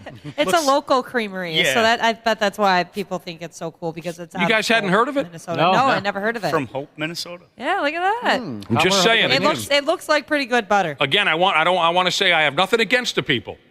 But you had such an effect on my friend group that I almost had to burn the bar to the ground. Do they have salted, unsalted? What kind of? Don't do it, Wapple. High-fat artisanal Don't do butter. it. It's artisanal? Oh, you didn't say it was artisanal. What does it mean to be artisanal? Handcrafted. I got to get in with these people again, Josh. I got to get in with them. So someone tell me, what does it mean to be artisanal? Well, let me ask you this before I rush out and buy some. Yes? Is it farm to table? It looks like it is. All right. Tonight's Prime Video Thursday night football matchup features the Matthew Stafford Los Angeles Rams hosting Andrew DePaula's Minnesota Vikings.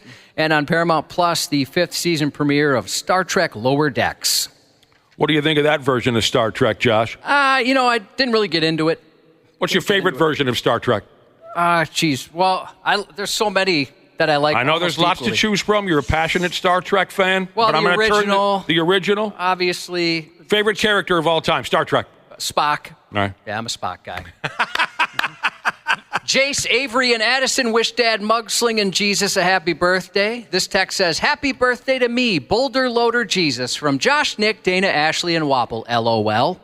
Happy birthday to snow blowing off my car on the road, Jesus, and happy 15th to Addie from Swamp Stompin' Junior Jesus. And that's 93X News. Randy Shaver. Foot that ass, foot that ass, foot that ass. On the Half-Assed Morning Show. Of course, the NBA world just had a tough loss with Dikembe Mutombo's passing. NBA on TNT brought to you by the Kia Telluride X-Line. Kia, the official automotive partner of the NBA.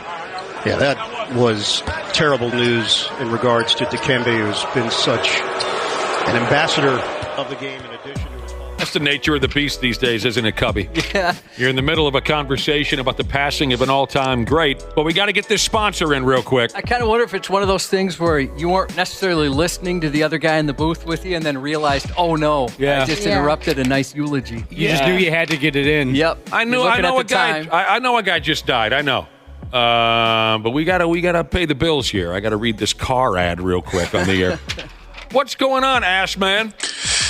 Not too much. I was actually watching that game when that happened, so I thought that was a little unusual too. So you noticed it right away as well? I did, but I think you're right, Josh. I don't think he really was listening. He was probably reaching over to pick up the read and just knew that he had to get it in. So, and you know better than us. Do you think there's someone in his ear going, okay, you got to get that going?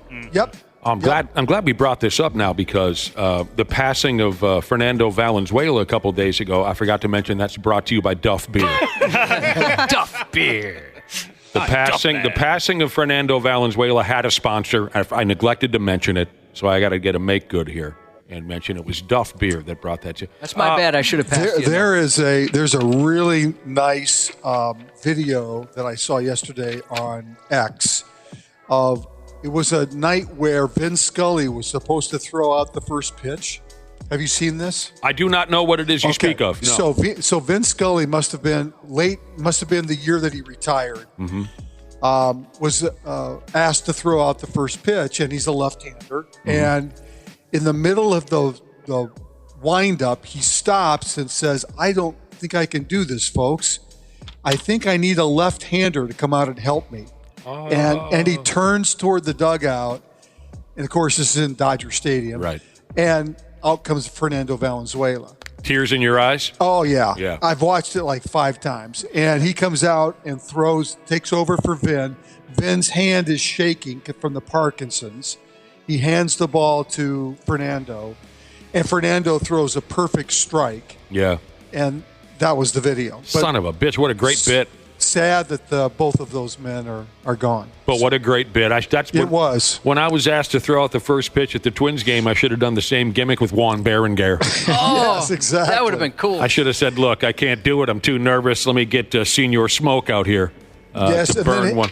And have Juan bring his briefcase out with him to the mound. I'll have his trench coat and his briefcase waiting for him on the mound. What was with the briefcase? Was there a bit there or just... That's where he kept all the ladies' phone numbers, I think. that's how I picture him, right? In that trench coat with the briefcase. I don't remember what was behind that bit. I don't either. It's been a lot of years. Hey, Randy, help us welcome a listener to the show over the telephone. You're going to join us again here, Randy Shaver, for Purple Pick'em. I understand waiting on the telephone for us right now is I'd Eat Ashley's Skin Tags Jesus. Yeah. What? What's going on, man? What a creepy start. How are you, son? I'm doing well, thank you. It's I'd Eat Ashley's Skin Tags Jesus. You also go by the name of Chris, right, from Stillwater. Yeah, way over there in Stillwater. Ashley, how do you feel about being so close to this guy? No, I was going to say it's probably good that he lives in Stillwater and I live in Coon Rapids. That's a good distance. Well, it doesn't reflect my desire to eat her massive skin tags. It's more of I would do it if I had to. We would like them gone. It's gross to look at. They are unsightly, but Chris, I would like you to stay away from my coworker. Okay, fine. I prefer if you stay over there in Stillwater. So, Chris here already won a $25 gift card to Dickey's Barbecue Pit of Eagan.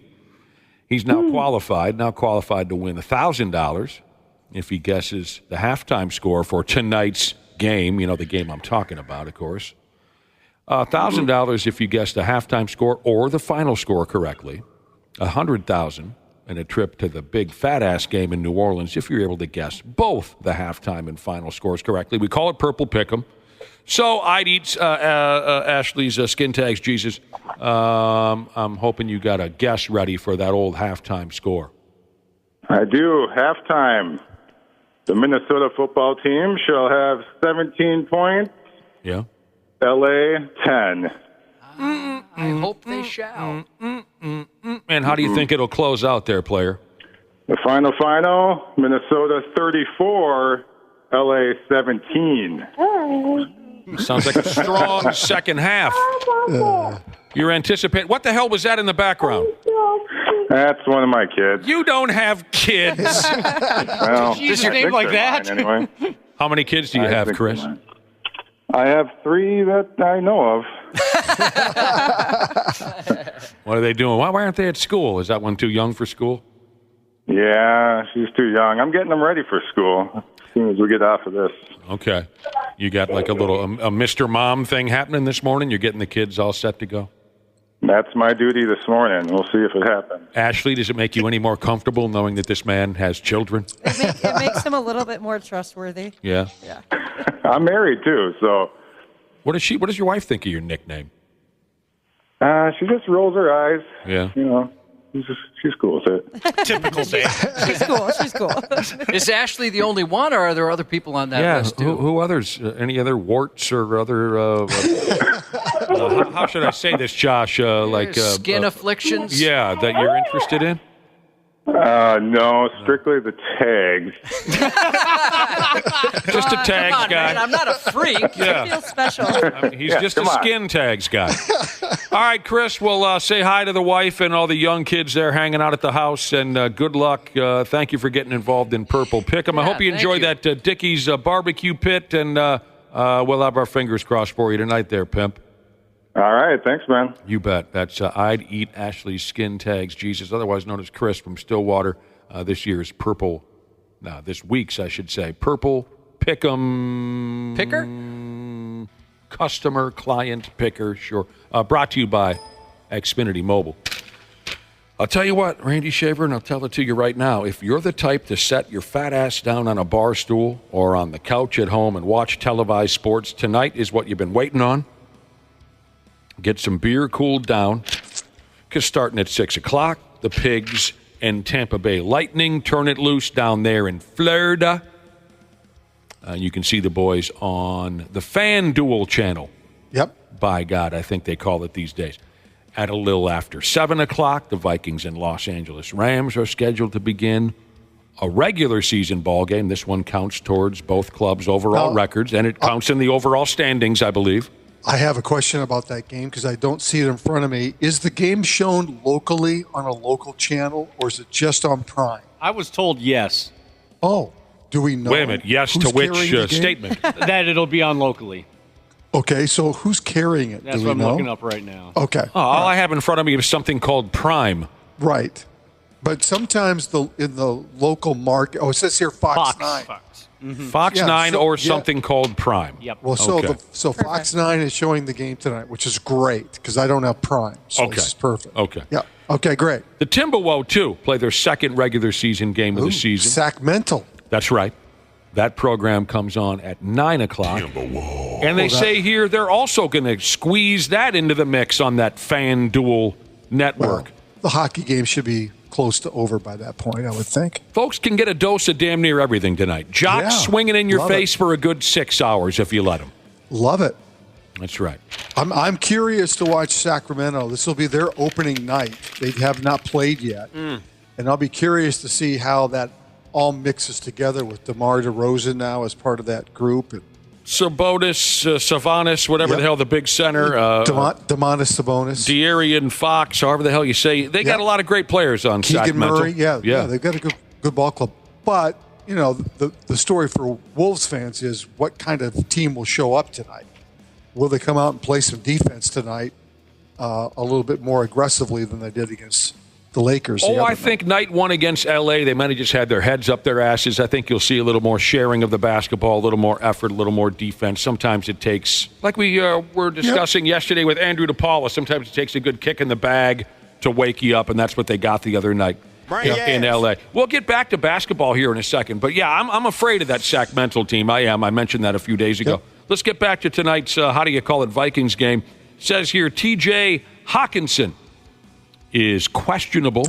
I don't think he'll play tonight. All right. Short week. Aaron Jones is all set tonight. Which is great. To play against the Los Angeles Rams, in case anybody was worried about that. The Rams have struggled to stop the run. Without what was the name of the great defensive tackle? What are we talking about? For the Rams. What was the name Jack of Youngblood? Aaron Donald. Oh. Without Aaron Donald, they are not the same team up front. So I went back to 1979 there. Deacon, you might as well just send Berlin Olsen and Deacon Jones. Right. Do that. Right. Talk about Jackie Slater and Henry Rosie Ellard. Greer. Ramming it tonight. So you're telling me, this is what people told me on the internet last night, there's no truth to this Matt Stafford trade? I don't think the Vikings are going to trade for Matt Stafford. Come on. I know. I was nice. Have some fun. Why would they do that? I was wondering that too. That was all over yesterday. When Sam Darnold is having a very nice year, and next year this will likely be McCarthy's team anyway. Oh, I know. None of it makes sense, Randy Shaver. I just like shocking, ridiculous trades and things like that get everyone wetting their pants. So the internet yesterday said, stop talking about this Matt Stafford for Sam Darnold trade. It's all nonsense, they said. No. How's that Stafford kid doing? For the longest time, he couldn't cross the room without something giving way on him. Is he a healthy He's guy? healthy, yeah. Okay. Yeah, he's playing very well. I always kind of liked him. I did. They get Cooper Kupp back tonight, too. So See, I don't like him. him. I don't like him. What did he do to you? I just don't like the guy. What's not to like? Fair enough. I think it's Is it his haircut? Oh, that has something to do with it. Yeah. His hairdo, it aggravates me. Yeah, I don't like that Cooper Kupp at all. Another trade rumor. Here's what I heard, Randy Shaver. There's been a lot of this jaw-jacking going on, up and down. I think the trade deadline is next week? Or is it November 4th. November 4th. Okay, a couple weeks. Which is, Josh, you better start thinking. That's my sister's birthday. Oh, really? Yeah. Monday. Can I give her a gift certificate to Josh's famous massages? Oh, my God. She could use one. She could. Another trade rumor I've been hearing, the Vikings are going to make a trade to bring Adam Thielen back to town. Oh, why? Why? He's injured. Oh. I did read that he's got a trick hamstring and he hasn't been playing lately. No, Well, just let it go. I'm just telling you the story that I read. Then we'd have that slot receiver that would open everything up for this and that and the other thing. Why don't they trade for Cooper Kupp? Yeah. That's a rumor, too. Because I don't like the guy. Yeah. Well, there was some no, rumor that they're going to do shot it it down. immediately after tonight's game. I think Cooper Kupp would be a great addition to the Vikings offense. Be yeah? awesome. Yes. So I do. no to the local guy, but yes to the Cooper Kupp. Okay. Yeah. They say here that Adam Thielen is stuck in a brutal situation with the Carolina Panther. Why? What's brutal about it? He's getting paid. He wanted this. Yeah. Remember what he said when he left? We're going to win a Super Bowl. I love this, Randy. I'm with you. I'm with you. I'm just telling you what I read. I love Adam Thielen. I think he's a great guy. But come on now. He's had like 3 wins with them. Yeah, come on. Yeah, whose fault is that? It's his own damn fault, Randy Shaver says. Okay, do you agree with this? It says here, maybe I can get you fired up on this level as well. This article, I must have been a local website. I can't recall. It says here, we know the Minnesota Vikings have one of the best wide receiver duos in the league in Justin Jefferson and Jordan Addison. Is that true? I would say no to that right now. I don't think that's true. Yeah, Jordan Addison. Addison, he's been adequate, but he's been super average this year. Yeah, I don't think of him as much of. Obviously, Justin Jefferson. Which is why you probably are having a conversation about Cooper Kupp and Adam Thielen and guys like that. Well, you guys really love this Kupp prick, don't you? Well, he went to Mankato, so it's kind of cool. Cooper Kupp did, so did Thielen, right? Cooper Kupp did not. It says, okay, after Jefferson and Addison, the talent falls off. So that's where they start talking in the article about they need a good veteran receiver to play in the slot. And that's where Adam Thielen would fit in perfectly, they say. No. Okay. No, guy's hurt. And once you get Hawkinson back, your pass offense is going to be so much better. And no offense to the tight ends who are working now. They've done a reasonable good job, but Hawkinson's just a level above those guys. And once he's back healthy, they'll be in a much better place. I love the idea of Cooper Kupp, though. I think that would be. Yeah, you do. But the problem is they're limited on draft equity, at least for this coming draft. They don't. I think they only have 3 picks, and so what will they give up would be the big conversation. Our listening audience has got all kinds of other trade rumors for me here. This is just so exciting. Handyman Jesus said the Vikings are in talks with the, what town are they in now? The Raiders, Las Vegas Raiders, to land Max Crosby in a trade. Isn't he that outstanding defensive? That'd be awesome. But why? You've got 2 really good defensive ends right now. Both are young and under contract. I don't know. Why would you do that? I don't know. March Madness, Jesus. You got Van Ginkel and Grenard. Van Ginkel's the best. Nobody takes either of those guys seriously. That's not true. Why? March Madness Jesus said, Nick, what do you think of this? Apparently there's a trade in the works with CBS to get Nate Burleson back on the Vikings. Oh, nasty Nate, huh? Have the NFL ever traded with a network before? Nate Burleson.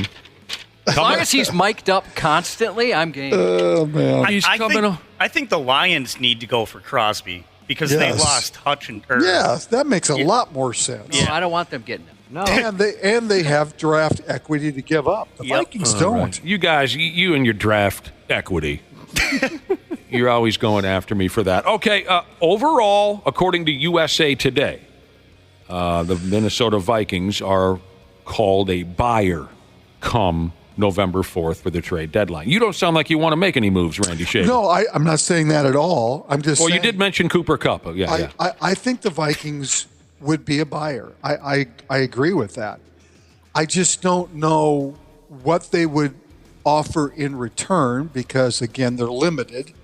And the defensive end, I mean, they just got rid of what was the guy that went to Houston? I can't think of his name. The guy that Hunter. They spent so much money on the guy. They've got 2 outstanding young defensive ends right now that are playing great. Why would you mess that up? It makes no sense. All right, fair enough. The article about the Vikings being a buyer come time For the trade deadline, it mentions the club cannot afford to waste a hot start. They mention don't disagree. They're more mentioning defensive players, some more guys that can fly around and rush the quarterback and this and that and other. Well, every team needs a surplus of that. I understand that. Just like every team needs a surplus of running backs. They seem to go down a lot. They also need great backup quarterbacks. Every team needs all those things. Yeah. It's just a matter of what are they able to give up in return? That's the problem.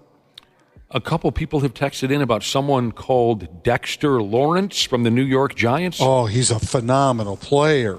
Never heard of the guy. But again, you've got the Vikings' middle of their defensive line is pretty good. Yeah, it's been very good. Right. And Dexter Lawrence is expensive too. I don't, it all, you know what? If you were playing fantasy football, it'd be awesome. But it's not fantasy football. So this is the real world. It's Randy Shaver. It's the real world. And only babies get what they want. That's right, Denny. Only babies. What did he finish that up with? Was it real men have to work for it? God dang it. Someone find the rest of that quote. Only babies get what they want. Grown folks have to work for it. Someone find the... Something like that. God dang it. Dexter Lawrence, $87 million, $60 million guaranteed for 4 years. Never heard of the guy. But Wapple, the man is worth it. He's the best defensive Not if I haven't heard of him. Best defensive tackle in the league. But the Vikings can't afford that. Okay, fair enough. This topic is pissing me off now. Tampa Bay Buccaneers quarterback Baker Mayfield has been voted the #1 NFL quarterback to have a beer with. I could see that. Oh, yeah, for sure. Probably more now than ever. He's lost both his receivers. Now he could use a drink. Yeah, he could use a drink. Bro Bible put this together. They said it's about vibes. It's about personality. It's about who you'd want sitting across from you as you throw back a few cold ones. A few weeks ago, they asked their Instagram followers, or whatever the term is, about which quarterback they'd want to bomb a Steve Weiser with, and the overall champ turned out to be Mayfield. They did a bracket-style tournament. From the beginning, there was a lot of noise about who didn't make the cut. Jameis Winston wasn't even included in the tournament, and fans were upset that he wasn't on the board because they look at Jameis Winston as the guy you'd want to drink with. And also Gardner Minshew was a snub from the tournament, and folks, of course, because he's got a mustache. Well, I think he'd be good. I think I'd rather smoke weed with that guy. Folks were wondering why Gardner Minshew wasn't included in the tournament, but they had to get over it and just simply vote on who was there. The Final Four matchups were a little confusing to me. I think folks were maybe voting without really thinking about who would be the best drinking partner. Because the Final Four matchups, one half of the bracket was Karen Rodgers versus Kirk Cousins. Wait, what? Good Lord. Oh. Why would you want to drink a beer with either of those guys? Exactly. Rodgers would obviously drive you crazy with all of his brilliant takes on everything. Oh, my gosh. Yeah. And what's Kirk Cousins going to do? Tell me stories from the Bible? He's going to get drunk off a half a beer. I would think he'd be like more of an NA guy, don't you? Oh, big yes. I can't picture him drinking a beer. Why would He's you want to not- drink yeah. with an obvious lightweight like Captain Death Rocks? He's drinking a root beer. I can tell you, it's obvious, at least to me, that young people ran this tournament over there at Bro Bible. Listen to how this is put. Here's what Bro Bible said about Kirk Cousins. They say that he has, quote, okay, I got it. I don't speak this language, so I had to. They say that Kirk Cousins has that, quote, dad who will absolutely hit the Waffle House after a night out type of energy. He definitely doesn't have that energy at all. He has that level. He has that type of energy. No, he's like we're in bed before like 10 p.m. kind of energy. The other side of the Final Four matchup, it was Joe Burrow up against Baker Mayfield. Oh.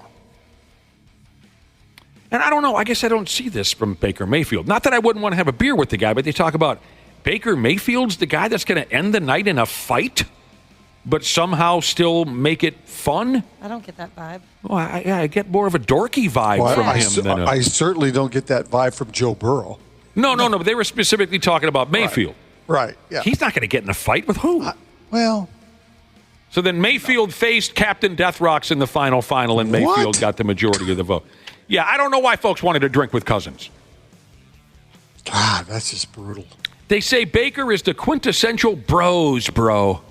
Yeah, I see that. Yeah, he does. Definitely. I see that. He's got that wild edge, the unpredictability that makes him the perfect candidate for an unforgettable night. Again, I get more of a nerd vibe from that guy, but whatever. With Baker, you're signing up for a roller coaster. It might get a little reckless, but you're guaranteed a good time. Possibly dangerous, definitely memorable.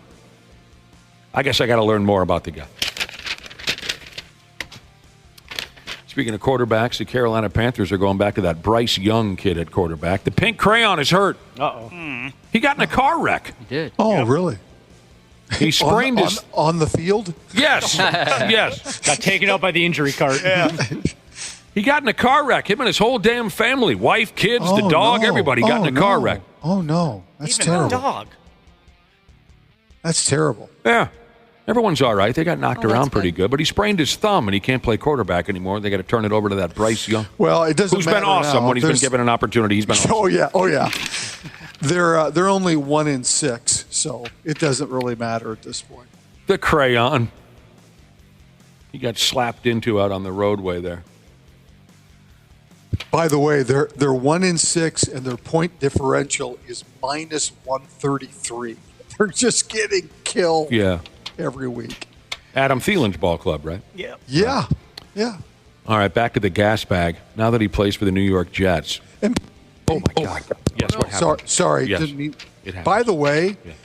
going back to your coaches have a beer with? Coaches?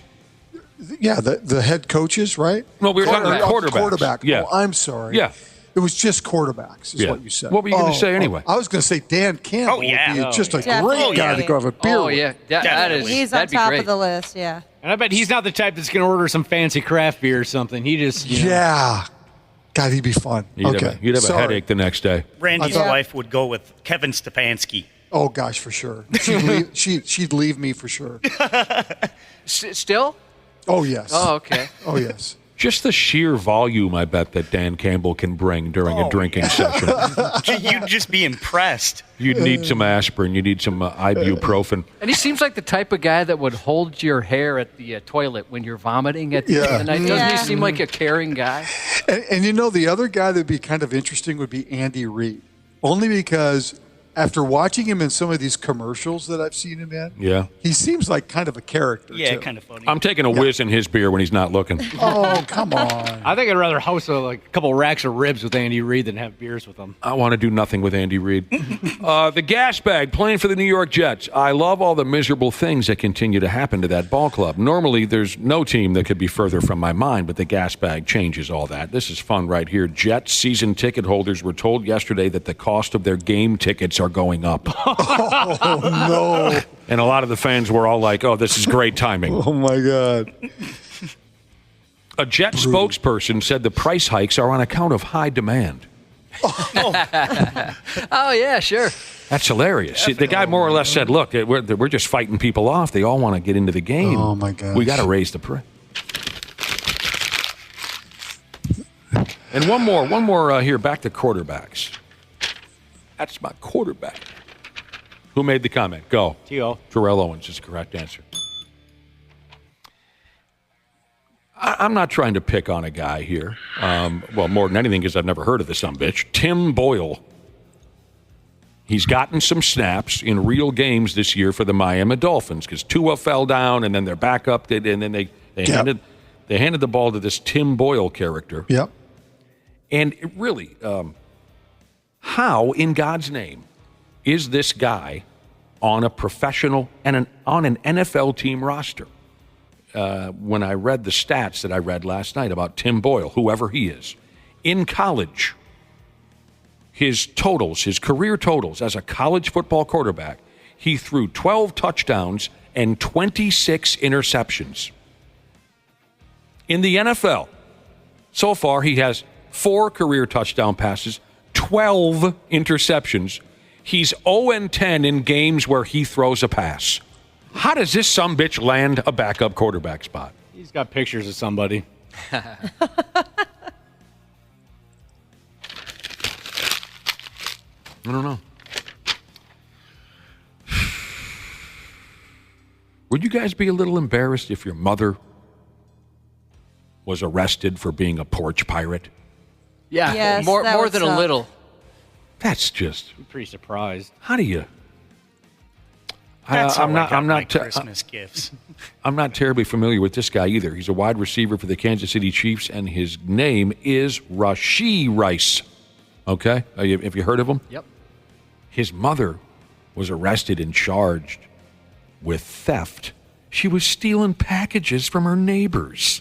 Yeah, it would make it even worse like this in this case that there's video footage. Yeah. I like That's watching your my own mom neighbors. scurry up and grab somebody's package. I mean, of course, we could sit here and say, well, we told this story about this guy's dad and this guy's mom doing just unspeakable things. I mean, of course, I'm not trying to compare this to how bad it possibly could be.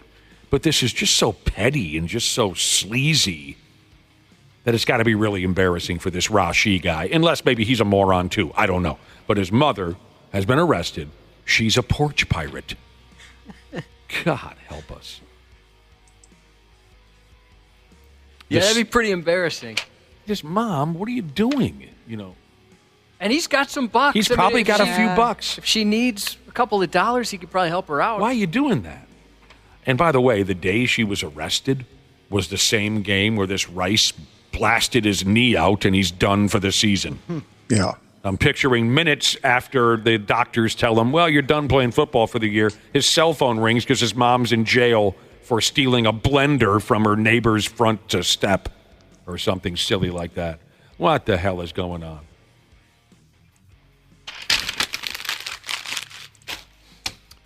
Dallas Cowboys. I guess they got a different kind of an operation over there, the Dallas Cowboys. Cowboy fans can do daily tours at their practice facility. I guess Jerry Jones, character that he is. Does he charge people? I'm sure he does. Goes straight to his pockets. I'm sure he does. He loves this all-access type vibe over there at the Cowboys practice facility. Well, I was reading a story yesterday. The players do not dig this. An unnamed former player said there's 24/7 access to the facility. And this should be a place of solitude, the guy says. Yeah. I come in for extra work at night, maybe to use the hot or the cold tub, and there's fans walking around poking at you. We want to have our own space where we can talk, but it's either media or fans all day. You never get a break. It'd be one thing if the tours happen once a week, but it's every day. That would suck. I That would get it. suck. I never knew that about the Dallas Cowboys operation. Former player. Also, see, the current players don't got the balls to speak up about this because they'll be, Jerry Jones is a scary character, I bet, to work for. A former player also by the name of Gehrman Curse said, you feel like an animal in a zoo and kids are coming in to stare at you. Although we're reading many complaints now, or at least I did last night, Jerry Jones claims there's never been one complaint to his face. Well, of course not. So he's going to keep going with it. Yeah. Of course not. That practice facility is pretty amazing. You've been there? I mean, it was on Hard- It was on Hard Knocks. I could see the Vikings doing something like that just because their facility is so massive and That is a nice and impressive. But maybe not every day during the season. But here's a listener saying, if you're an unnamed former player, why hide your identity? I think you got to know Jerry Jones to maybe fully understand. I wouldn't doubt if there's some things going on in Jerry Jones' personal life that, you know what I'm saying? Yeah. Right. On that Hard Knocks, there was a scene that made me think of you, Nick. That I think it would disgust you watching him eat hamburgers and all the ketchup he uses and stuff like that. Who is this? Jerry Jones? Jerry Jones. I thought of you right away. He's a ketchup guy? Oh, yeah. He looks like a friggin' ketchup guy. Hey, no. You've got a ketchup guy look to you, buddy. Yeah. All right, hoops now. Hoops. We mentioned the Wolves have a game tonight. in Sacramento, California against the Kings. Starts at 9 o'clock. It's on that new gimmick. I already forgot the new name. I still just call it Fox Sports North. What's the new name? I forgot. FanDuel Operation. Yes, sorry. Thank you. LeBron James has been in the NBA for so damn long now. After that season opener the other night against the Wolves, he now has the most missed field goals in NBA history.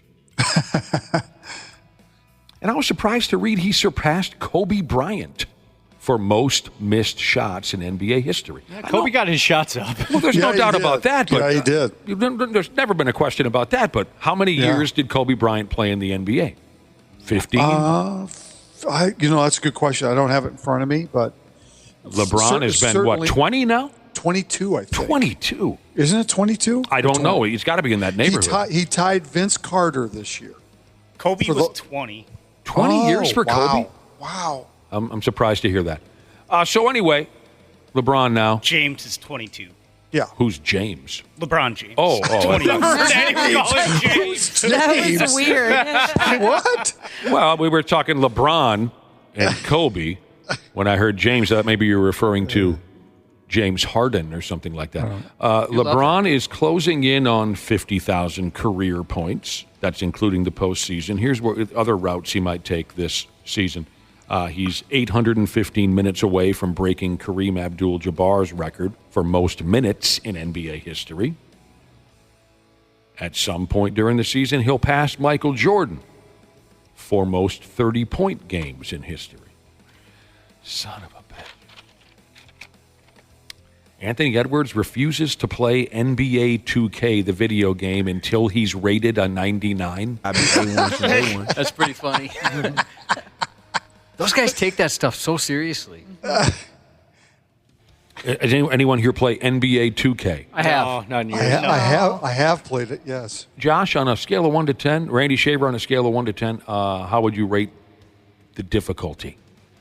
Go ahead, Randy. I don't play games a lot.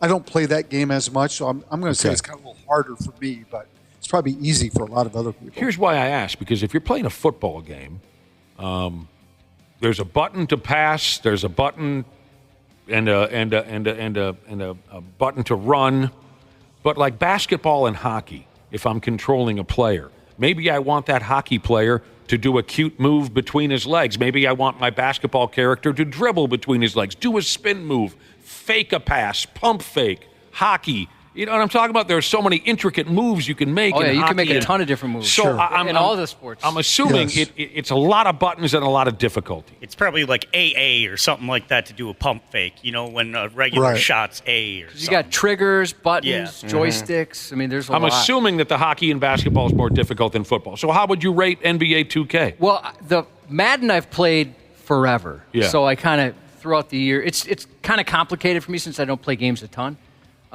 But 2K was pretty difficult for me. Yeah. My son plays, he's like in a fantasy basketball league. He loves all that kind of stuff. Sure. So he plays that, and he's pretty good at it.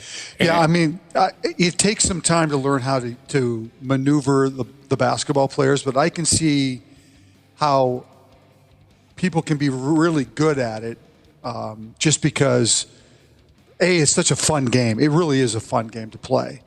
But it's not that hard. It just takes time to learn how to be able to shoot the ball correctly and that kind of stuff. So every game has a learning curve. Yep. And I drive people nuts because I like to go through all the trainings. Oh my gosh! What? Whenever I get a game, Can't we just get in the game? Oh yeah, it absolutely drives people nuts. I'm like, no, let's get on the practice field here. I want to learn all the moves. Oh my gosh, my boyfriend's like that, and it pisses me off. Well, and games, like Nick was saying, have gotten more complicated. So you start with the training, and then there's advanced training, and then there's like play advanced training. Yeah. Doesn't surprise me at all, Josh. Josh is probably one of those people that's like, I wish games still came with instruction manuals so I could read it before I start playing. Yeah. Again, we just mentioned it a couple days ago that Josh is the only human being on planet Earth who read from front to back our company, what's the term? Handbook. Yeah. Somebody went through the effort of writing that all out. He read it from front to back, skis. Everyone else throws it in a drawer and never acknowledges it ever again. Josh reads the whole thing, every word. Well, you guys, you commit perjury every year because you you sign or you click a little box online saying you read it. Yeah. That is straight up perjury.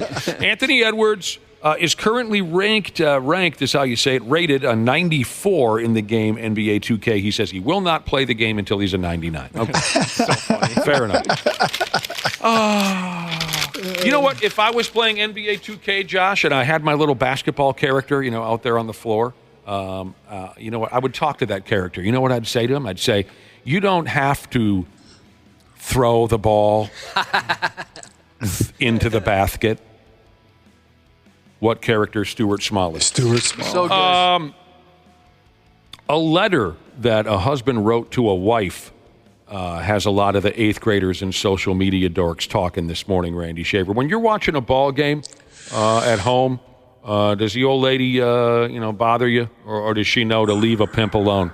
It just depends on the game, and if I'm really watching it, or if I'm half watching it and I'm on my phone or doing something else. Depends. What everyone's talking about, or at least the 8th graders and the social media dorks, are talking about this letter that a husband wrote to a wife. I think he sent her an email.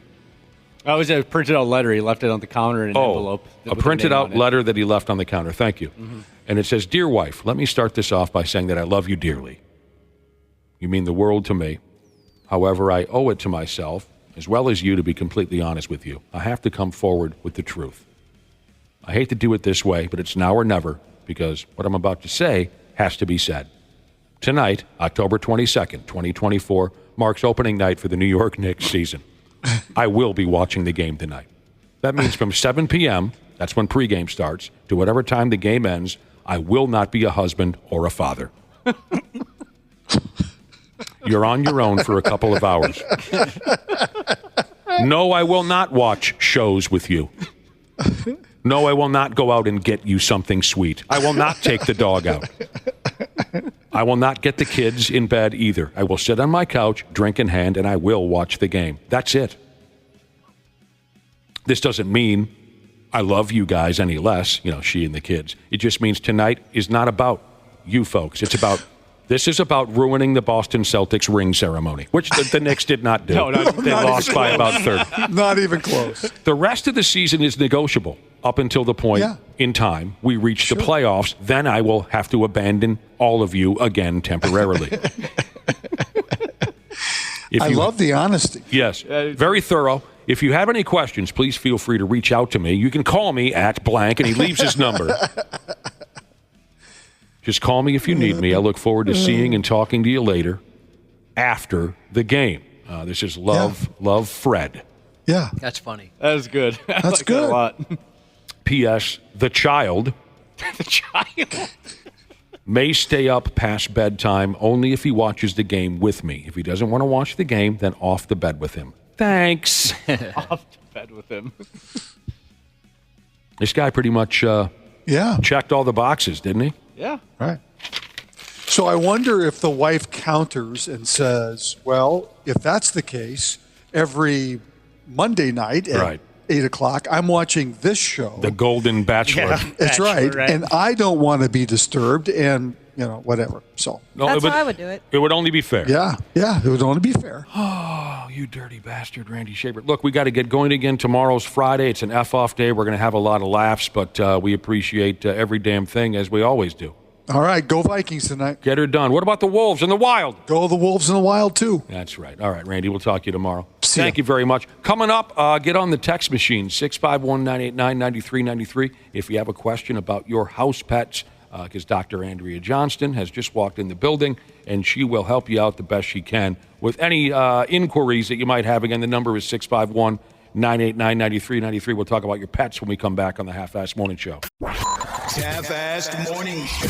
They're loud, they lose control, they do their little circus act, they're a nuisance. 93X. Our technicians are geared up and ready to make sure your system is running reliably this winter. Regular maintenance from Standard Heating and Air Conditioning helps prevent costlier breakdowns in the future, and we know they always happen at the worst time.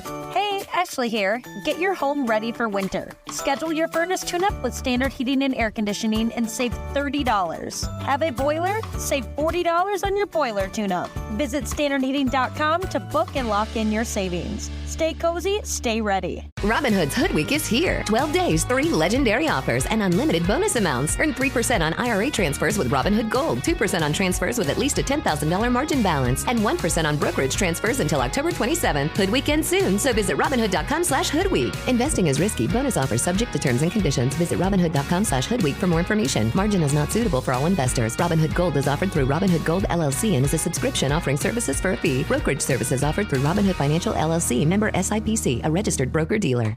Every week, Michael Rosenbaum is getting deep with someone new on the Inside of You podcast. Actor James Marsters. Are you somewhat content? Do you still stress a lot? If anything, I feel guilty that I have it so good. If you make the decision to be an actor, the deal is poverty. I don't understand. How did I get here? You know? And the answer, how did I get here, is really one audition one day for Buffy the Vampire Slayer. Inside of You with Michael Rosenbaum, wherever you listen. You guys smell that? It smells bad out here, too. I'm starting to think this whole town smells like doo-doo. The 93X Half-Assed Morning Show. All right, it is 8:26 on the Half-Assed Morning Show here on this gorgeous Thursday morning. Our guest is here to help everybody and all of y'all, or at least all of y'all that have a question about their beloved house pets. 651-989-9393 is our text number. Welcome back to the show, Dr. Andrea Johnston from Gehrman Animal Hospital in Minnetonka. Good morning. Good morning. How are you? We're doing well. How about you? I'm well, thanks. You know, your past professional advice on this program made me look like a rock star last weekend. We had a little, was that last weekend we were hanging out in friggin' Wisconsin? Yep. It was. Total nightmare. It was a total nightmare from start to finish. But we were in Wisconsin, and a listener was rapping with me. I was rapping with her, and she said, this and that. Okay, I got to go. I got to get my cat to the vet.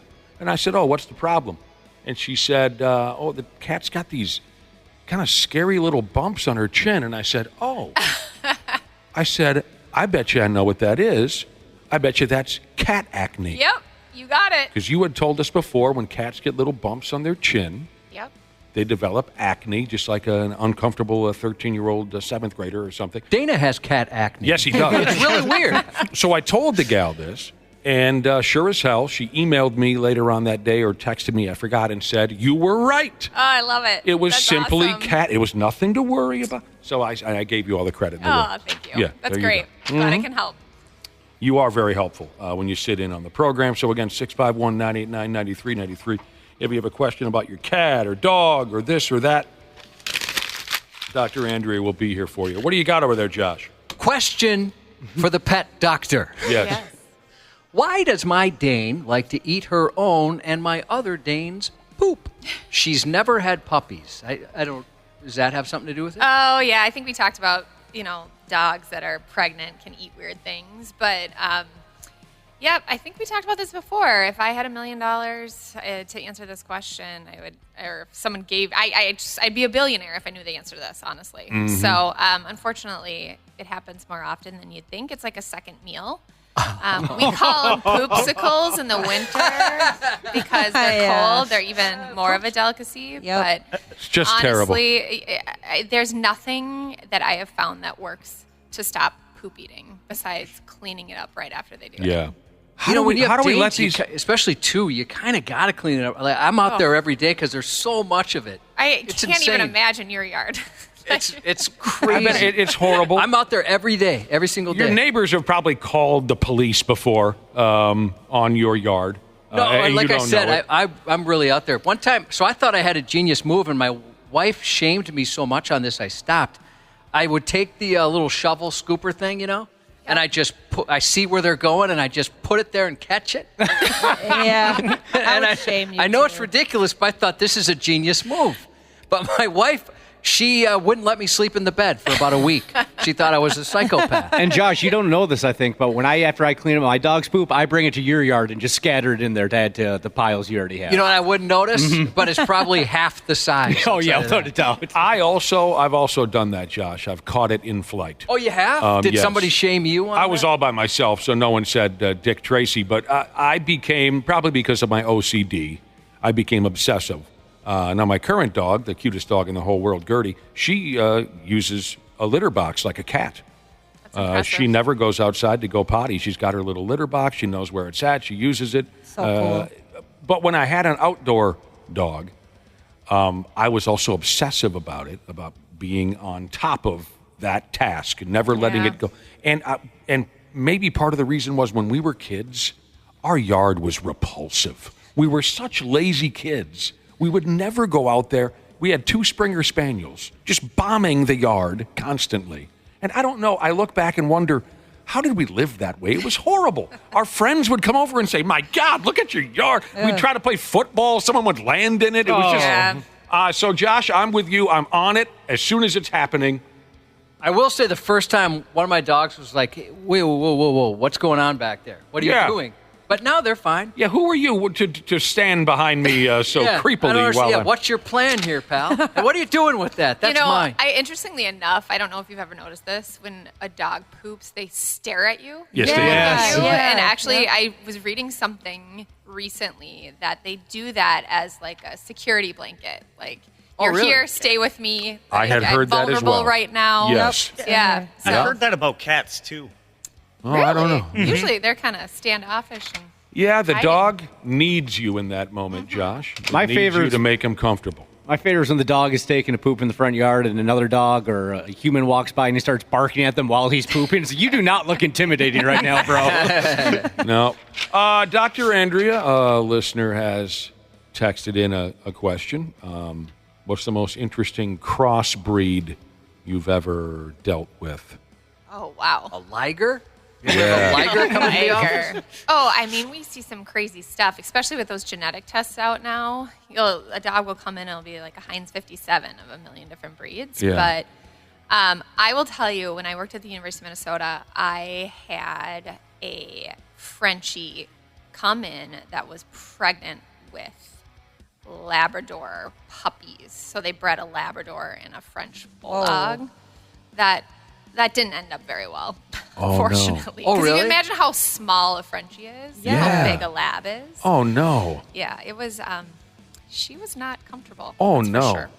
That stuff is, I mean, there's more of that going on than ever before. Yes. Yeah. Yep. People want this cute combination. And so, I mean, what's your overall opinion on that, on this obsession now with the crossbreeding? Well, I will tell you, the actual mixed breed dogs, like the shelter dogs, the foster dogs, they actually, I feel, live the longest because they're not being inbred a million times over. Okay. So a lot of these dogs coming up from the south, they've got the street smarts and they're tough, and they've not been inbred as much as what we see with these like Woodles, which is a Wheaton and a Doodle, a Schnoodle, a Schnauzer and a Doodle. I have a Schnoodle. Bernedoodle. I mean, do you really? Have you memorized all these cute slang terms there's now? literally there's a new one every week. Yeah. Yeah. You have a what, Dana? A Schnoodle. And that is a Schnauzer and a Poodle. Yep. Okay, I can't picture what that would be like. Everybody's looking for the next, designer mutt. That's the word, designer. Yeah. Oh, yeah. That's So- interesting to me. Yeah. Can you look at a dog and just instantaneously know exactly what it is or the combination? No. Oh, gosh. When they do those genetic tests, they'll come out and they'll be like, 3/4 Dalmatian and 1/4 Dachshund. And you're like, how? This looks nothing like either one. I've heard Dalmatians are pretty wild. They can get a bad rap. They are not the friendliest dogs. Oh, they're not friendly. Okay, I just heard they're like super hyper. They're very, very hyper. But they can be temperamental, for sure. They'll kick your ass, Cubby. How about a Newfoundland here who, when the Newfoundland eats ice cubes, he throws up? Oh, yeah. That happens a lot. So there's something called a vasovagal response. So there is a nerve that runs along the esophagus. So when that ice goes down and it's cold, the response is a vagal response where they can vomit. Oh, no way. Yeah. One of our dogs loves ice cubes. He absolutely loves them. I'm glad that doesn't happen. Yeah, some dogs it does not. It just kind of depends on how close that nerve is to the Josh, esophagus. I used to have one of those things on the door, those ice makers, and my lab used to be able to run up and hit it with her nose to get ice. They're so smart. Wow, She that's figured impressive. it out. Yeah. I got it. Well, my dog's more like into like a, I don't know, like Eminem or Busta Rhymes or something. We're talking about actually frozen water. Does coconut oil really help my dog's teeth? No. No. You're wasting your time. That was quick response. You're wasting your time. No. There's really no scientific evidence that coconut oil helps. Well, can you explain to me why they even had that idea? Have you heard about this before? You know, people do a lot of funny things with teeth cleaning. You know, I have had a client that uses hydrogen peroxide to clean his dog's teeth. Well, we also use hydrogen peroxide to get dogs to vomit when they've eaten weird things. Oh, no. So, yeah.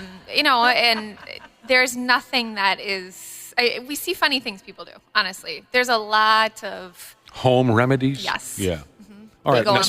Along those lines, somebody wants to know if there's an easy way to make a dog's breath smell better. A couple Tic Tacs. Our dogs, they can get pretty bad. We bought them these dental chews you recommended. Yeah. Maybe a muzzle? My God, they love those things. They're so, yeah, They go love them. They don't look very good, but they go insane for them. Yeah, they're great, and they have that chlorhexidine antimicrobial in them, too, so that can help. There's some things you can add to the water, like a chlorhexidine rinse. There's also, I've heard recently, I've not used it, a product called TEEF, T-E-E-F, that can help. You put it in the water to help with oral odor. Otherwise, a professional dental cleaning. I don't want to get too far away from what we were talking about a minute ago. Yeah. So you were talking about ice cubes making a dog vomit. Mm-hmm. Okay. And you use, what was it again, to make dogs vomit when they eat something? So there's actually two things we use. Hydrogen peroxide. Right, that was it. Yeah. At home, you can do that if your dog has ingested something. Okay. So we were talking about dogs eating poop. So it's not like I'm, breaking into some disgusting realm that we don't want to. What's the most interesting thing you've ever seen a dog spit up for you? Oh, man. Oh. A cat? Oh, Did any of them cough up a cat? You would not believe the things we've seen. I had a dog this week that chewed up a leash and vomited it up, and I had to actually get gloves on and section the leash because he said it was about 18 inches and put it back together to show the owner. Oh, my God. Yeah, absolutely. Leashes. Yep. When I worked at the U of M, I had 3 German short hairs get into chocolate, and that whole hospital smelled like chocolate. I mean, it was everywhere. Every day was Valentine's Day. Yeah. Over Just brown, too. But not like, Same thing socks, Oh, shoes. gosh. I mean, socks, pacifiers, leashes. We see a lot of underwear. Yeah, they love that underwear. Yep. Tampons. Really? Unfortunately, we get a lot of garbage eaters. Yeah. That's fun. That's fun for everyone involved. Great. It's fun when you go in there and find it, too. Yeah. Physics teacher Jesus wants your opinion on a Maine Coon cat. He said, someone in my neighborhood lost theirs. Will this thing eat my kids? And he said, be nice, the class is listening. Maine Coons are actually pretty sweet cats. They're just huge. I mean, they're the big ones with the big fluffy tails. Mm-hmm. Oh, yeah. Definitely won't eat your kids. All right, nothing to worry about. I wouldn't worry about that. They are big characters. Yeah, they're big. They're big, but big and bad. typically they're pretty chill cats. They're pretty calm. Yeah, I like a chill cat. While we're talking about kitties, a listener has texted in about his cat marking him, meaning rubbing. His leg No, he's talking. He mentions that the cat rubs his face all over the owner. And that's what this person refers to as marking. Yeah. And he's just kind of curious, what's that about? The cat will smash his face into its owner's face, smash his face into the guy's hands. He owns him. That's the cat's way of saying, this is my guy. Yes. Okay. They also have pheromones. Like, they have pheromones along their lip margins that they can actually release, too. So that's his way of marking his owner. So you should feel complimented if your cat is... You know, it's interesting because cats will do that to me in exam rooms. Well, they'll rub their bodies up against my leg to kind of mark their territory. Well, that means they like you right away. I think So. That's very sweet. Well, you're very likable. We're Minnow talking does that with to me all the time. We're talking with Dr. Andrea Johnston from Gehrman Animal Hospital in Minnetonka, and we got time for a few more questions before we got to take a break. Cubby? From Logan, how can we help our dog get through the loss of our other dog this week? He seems to be affected by it, and we want to know ways to help make him feel better. Oh, sad. I'm sorry. So it can take a good 6 to 12 months for that other dog in the house to grieve, especially if they're pretty close buddies. Mm-hmm. I have put dogs on Prozac after they've lost a housemate. So there's medication you can use. You can get a pheromone collar that you can buy it online. They wear it, and it can be calming and soothing for them too. Yeah. Speaking of designer, that's a sad deal. Speaking of designer mixes, Golden Doodle. A Golden Doodle comes into play here. Caulk Jesus texted the show. 10.5-year Golden Doodle. When I roll her over to scratch her belly, she has like a floating lump. It kind of floats to the touch, she says. This is concerning to me. I wonder if it's just like a fat lump. Yeah, I mean, it's possible it's a lipoma or a fatty lump, especially in that location. But I would recommend getting the dog in, and we can actually do a fine needle aspirate where you take a little needle and poke it, put those cells on the slide, and look at it under the microscope. Could be trouble. Yeah, but, with that age, as they get older, just like people, we see more cancers. My dachshund had those little fat lumps everywhere. Yeah. It was kind of fun. Some dogs are more susceptible or predisposed to those. Yeah, speed bags. Little fat chunks all over Yep. him. My cat, this text says, has a chronic UTI. She's on prescribed UTI food, but still gets them. What can I do to help her not get them? Is she like a little floozy or something? Yeah. So I would worry about kidney disease first and foremost. Make sure your cat doesn't have kidney disease because that can make them susceptible to UTIs. Sometimes that little bacteria can climb up from the bladder into the urethras into the kidneys, so it could be more so of a pyelonephritis or a kidney infection. Make sure you're culturing that urine before and after treatment to make sure you're using the right antibiotic and make sure the infection's cleared after the antibiotic therapy. Okay. Damn UTIs, man. They even invade the animal world. Oh, all the time. Oh, those are ouchy. Yeah. Maintenance manager Jesus said, my dog Bruno keeps getting a weird red lump on his eye. He gets it for a couple weeks and it goes away, but it keeps coming back. I looked it up and I saw something about a third eyelid. How do we stop this from happening?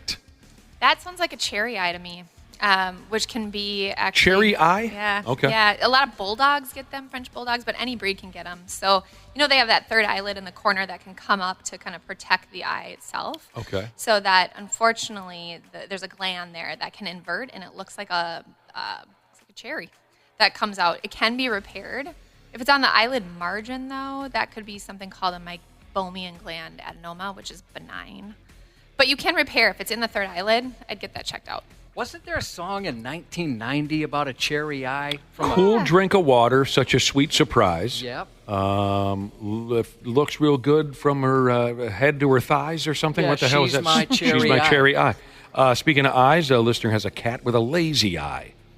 The listener's curious how much the cat can see out of it.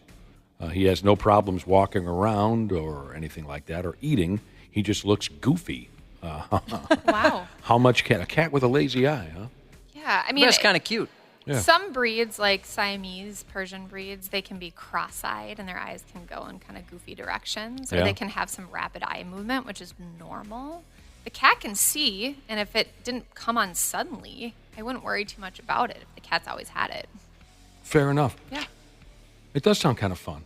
Or what'd you say? Just kind of funny? Yeah. Lazy-eyed cat. Goofy. And before we take a break, any vaccines, Dr. Andrea, that you don't recommend? Oh, wow. Usually I get vaccines that I do recommend. Yeah. But rabies vaccine, obviously, for a dog and cat. Distemper vaccine, that kind of protects it against a variety of fatal viruses. Leptospirosis, I do recommend. That's waterborne from raccoons and beavers and all those things that we see in this area. Lyme vaccine is effective for ticks. Anything I don't recommend. Bordetella, kennel cough, I recommend. So coronavirus, we don't really vaccinate for much here. We don't see a lot of coronavirus, so I don't. There used to be a Giardia vaccine, if I recall. I would not recommend that What's either. Giardia? Giardia is a Giardia. waterborne parasite. Yeah. I got it in the boundary waters in high school. Oh, It's no. not fun. I will tell you that. But Sick as hell? oh gosh, it's horrible. So yeah, Giardia did have a vaccine for that, but no longer. Okay. Yeah. All right. The 93X Half-Assed Morning Show. Go ahead.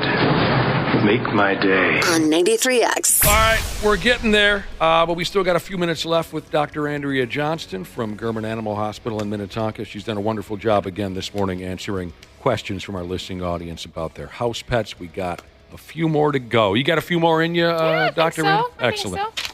I think you answered this before, but if I remember right, the answer is so adorable that I wanted to cover it again.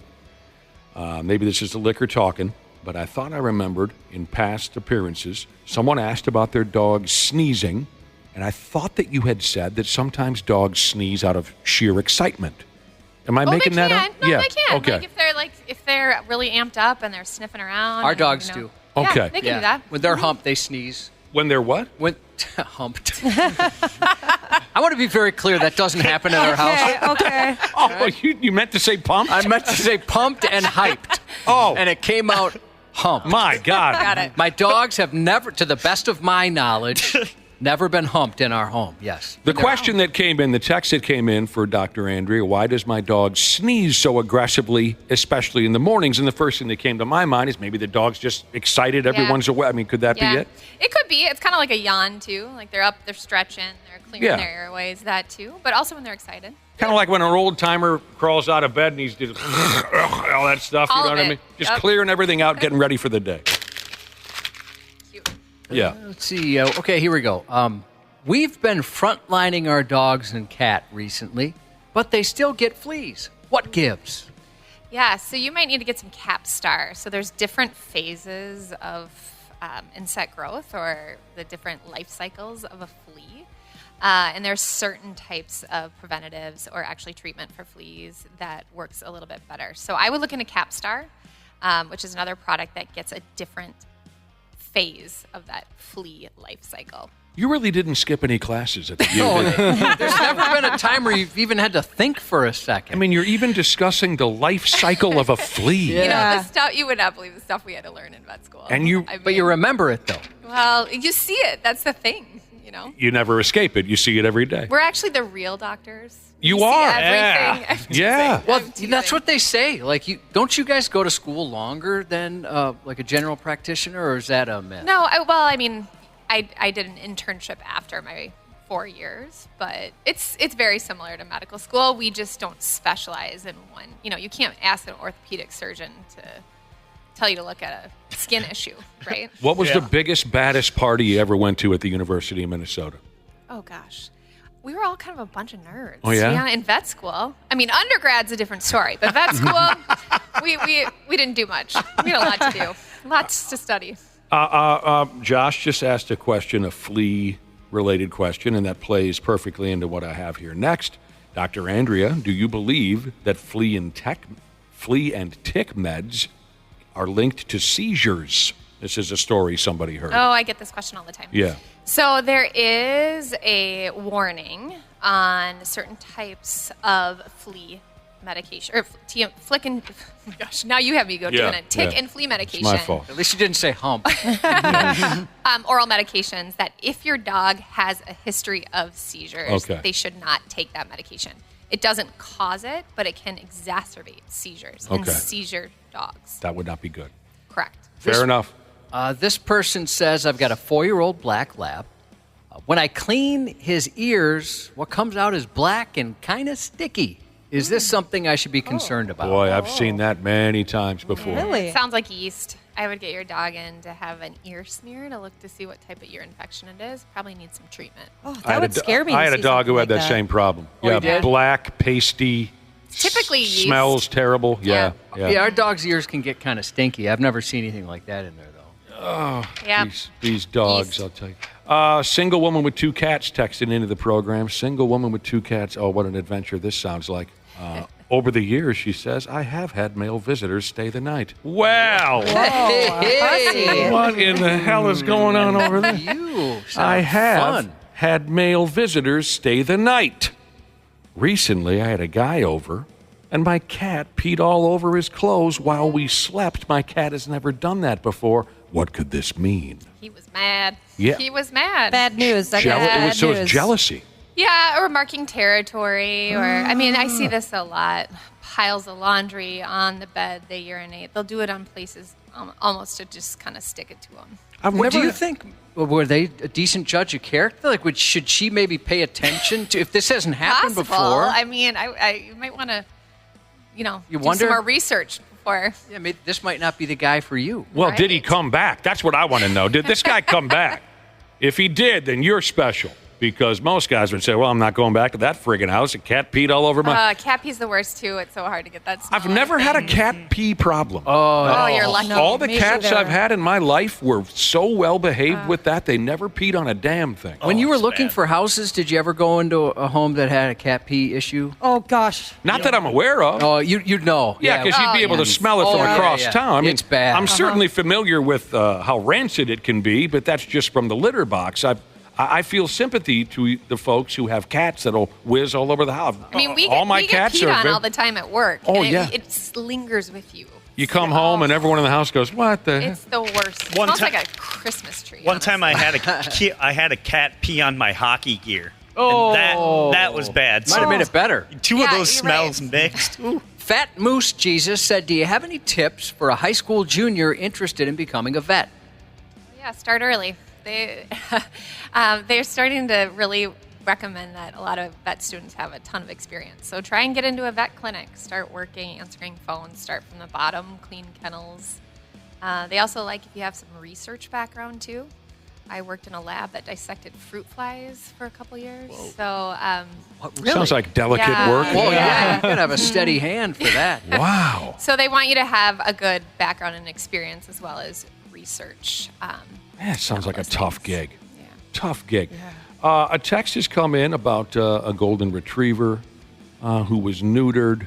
They're concerned about, the vet told them to keep the dog inactive for 10 to 14 days. But that's difficult to do. Golden retrievers like to have fun. Does that sound right to you, about 10 to 14 days? Okay. Yep. The reason I brought it up other than that was I'd never heard about this before. This listener says the dog does not wear a cone, but it wears a lick suit. Yeah, those are new. Oh, those are so cool. Yeah, Tell us about the awesome. lick suit. They're called surgical suits. They're pretty awesome because they have holes for male dogs where they need to urinate, Sure. and then for females, and you zip them up, and it protects the area that they want to lick. I don't trust it alone if you're not home or sleeping, so I always recommend a cone with the surgical suit. They're pretty cute. I'm They're so fun. mad I didn't know about up. these in advance for when my dog got her leg amputated, because that is so hard. That's such a big area to try to protect them from licking. Yeah, and then you probably had a cone too, right? Yep. Oh yeah, she would poor be thing. coned and muzzled at points because that girl, she could twist her body around to get to where she wanted to go. Oh, hell yeah. Australian Shepherd, a 3-year-old Australian Shepherd this person has. They said, my dog ate an entire banana this morning, peel and all. Curious the doc's thought on if this will be a problem. It could be a problem. I mean, it will digest eventually, but you might want to try and get that peel up. So that hydrogen peroxide could come in handy, or otherwise call your vet, and they can induce vomiting too. Eat a whole damn banana. Yeah. Gosh, they'll eat anything. Oh, God. Police car building Jesus said they have a cat, female, 13 years old, and the fur on her left back leg is falling out. Any thoughts on this? Get on the lick suit. Yeah. Every dog in town should be wearing a lick suit. Yeah, they're cute. Yeah. It could be a variety of things. It could be psychogenic, meaning in the head, more kind of an anxiety behavior. It could be allergies. It could be fleas. It could be anything from ectoparasites like mites or fungal like ringworm, which is uncommon to see lesions in cats. Typically, they're just carriers, but I would get it checked out.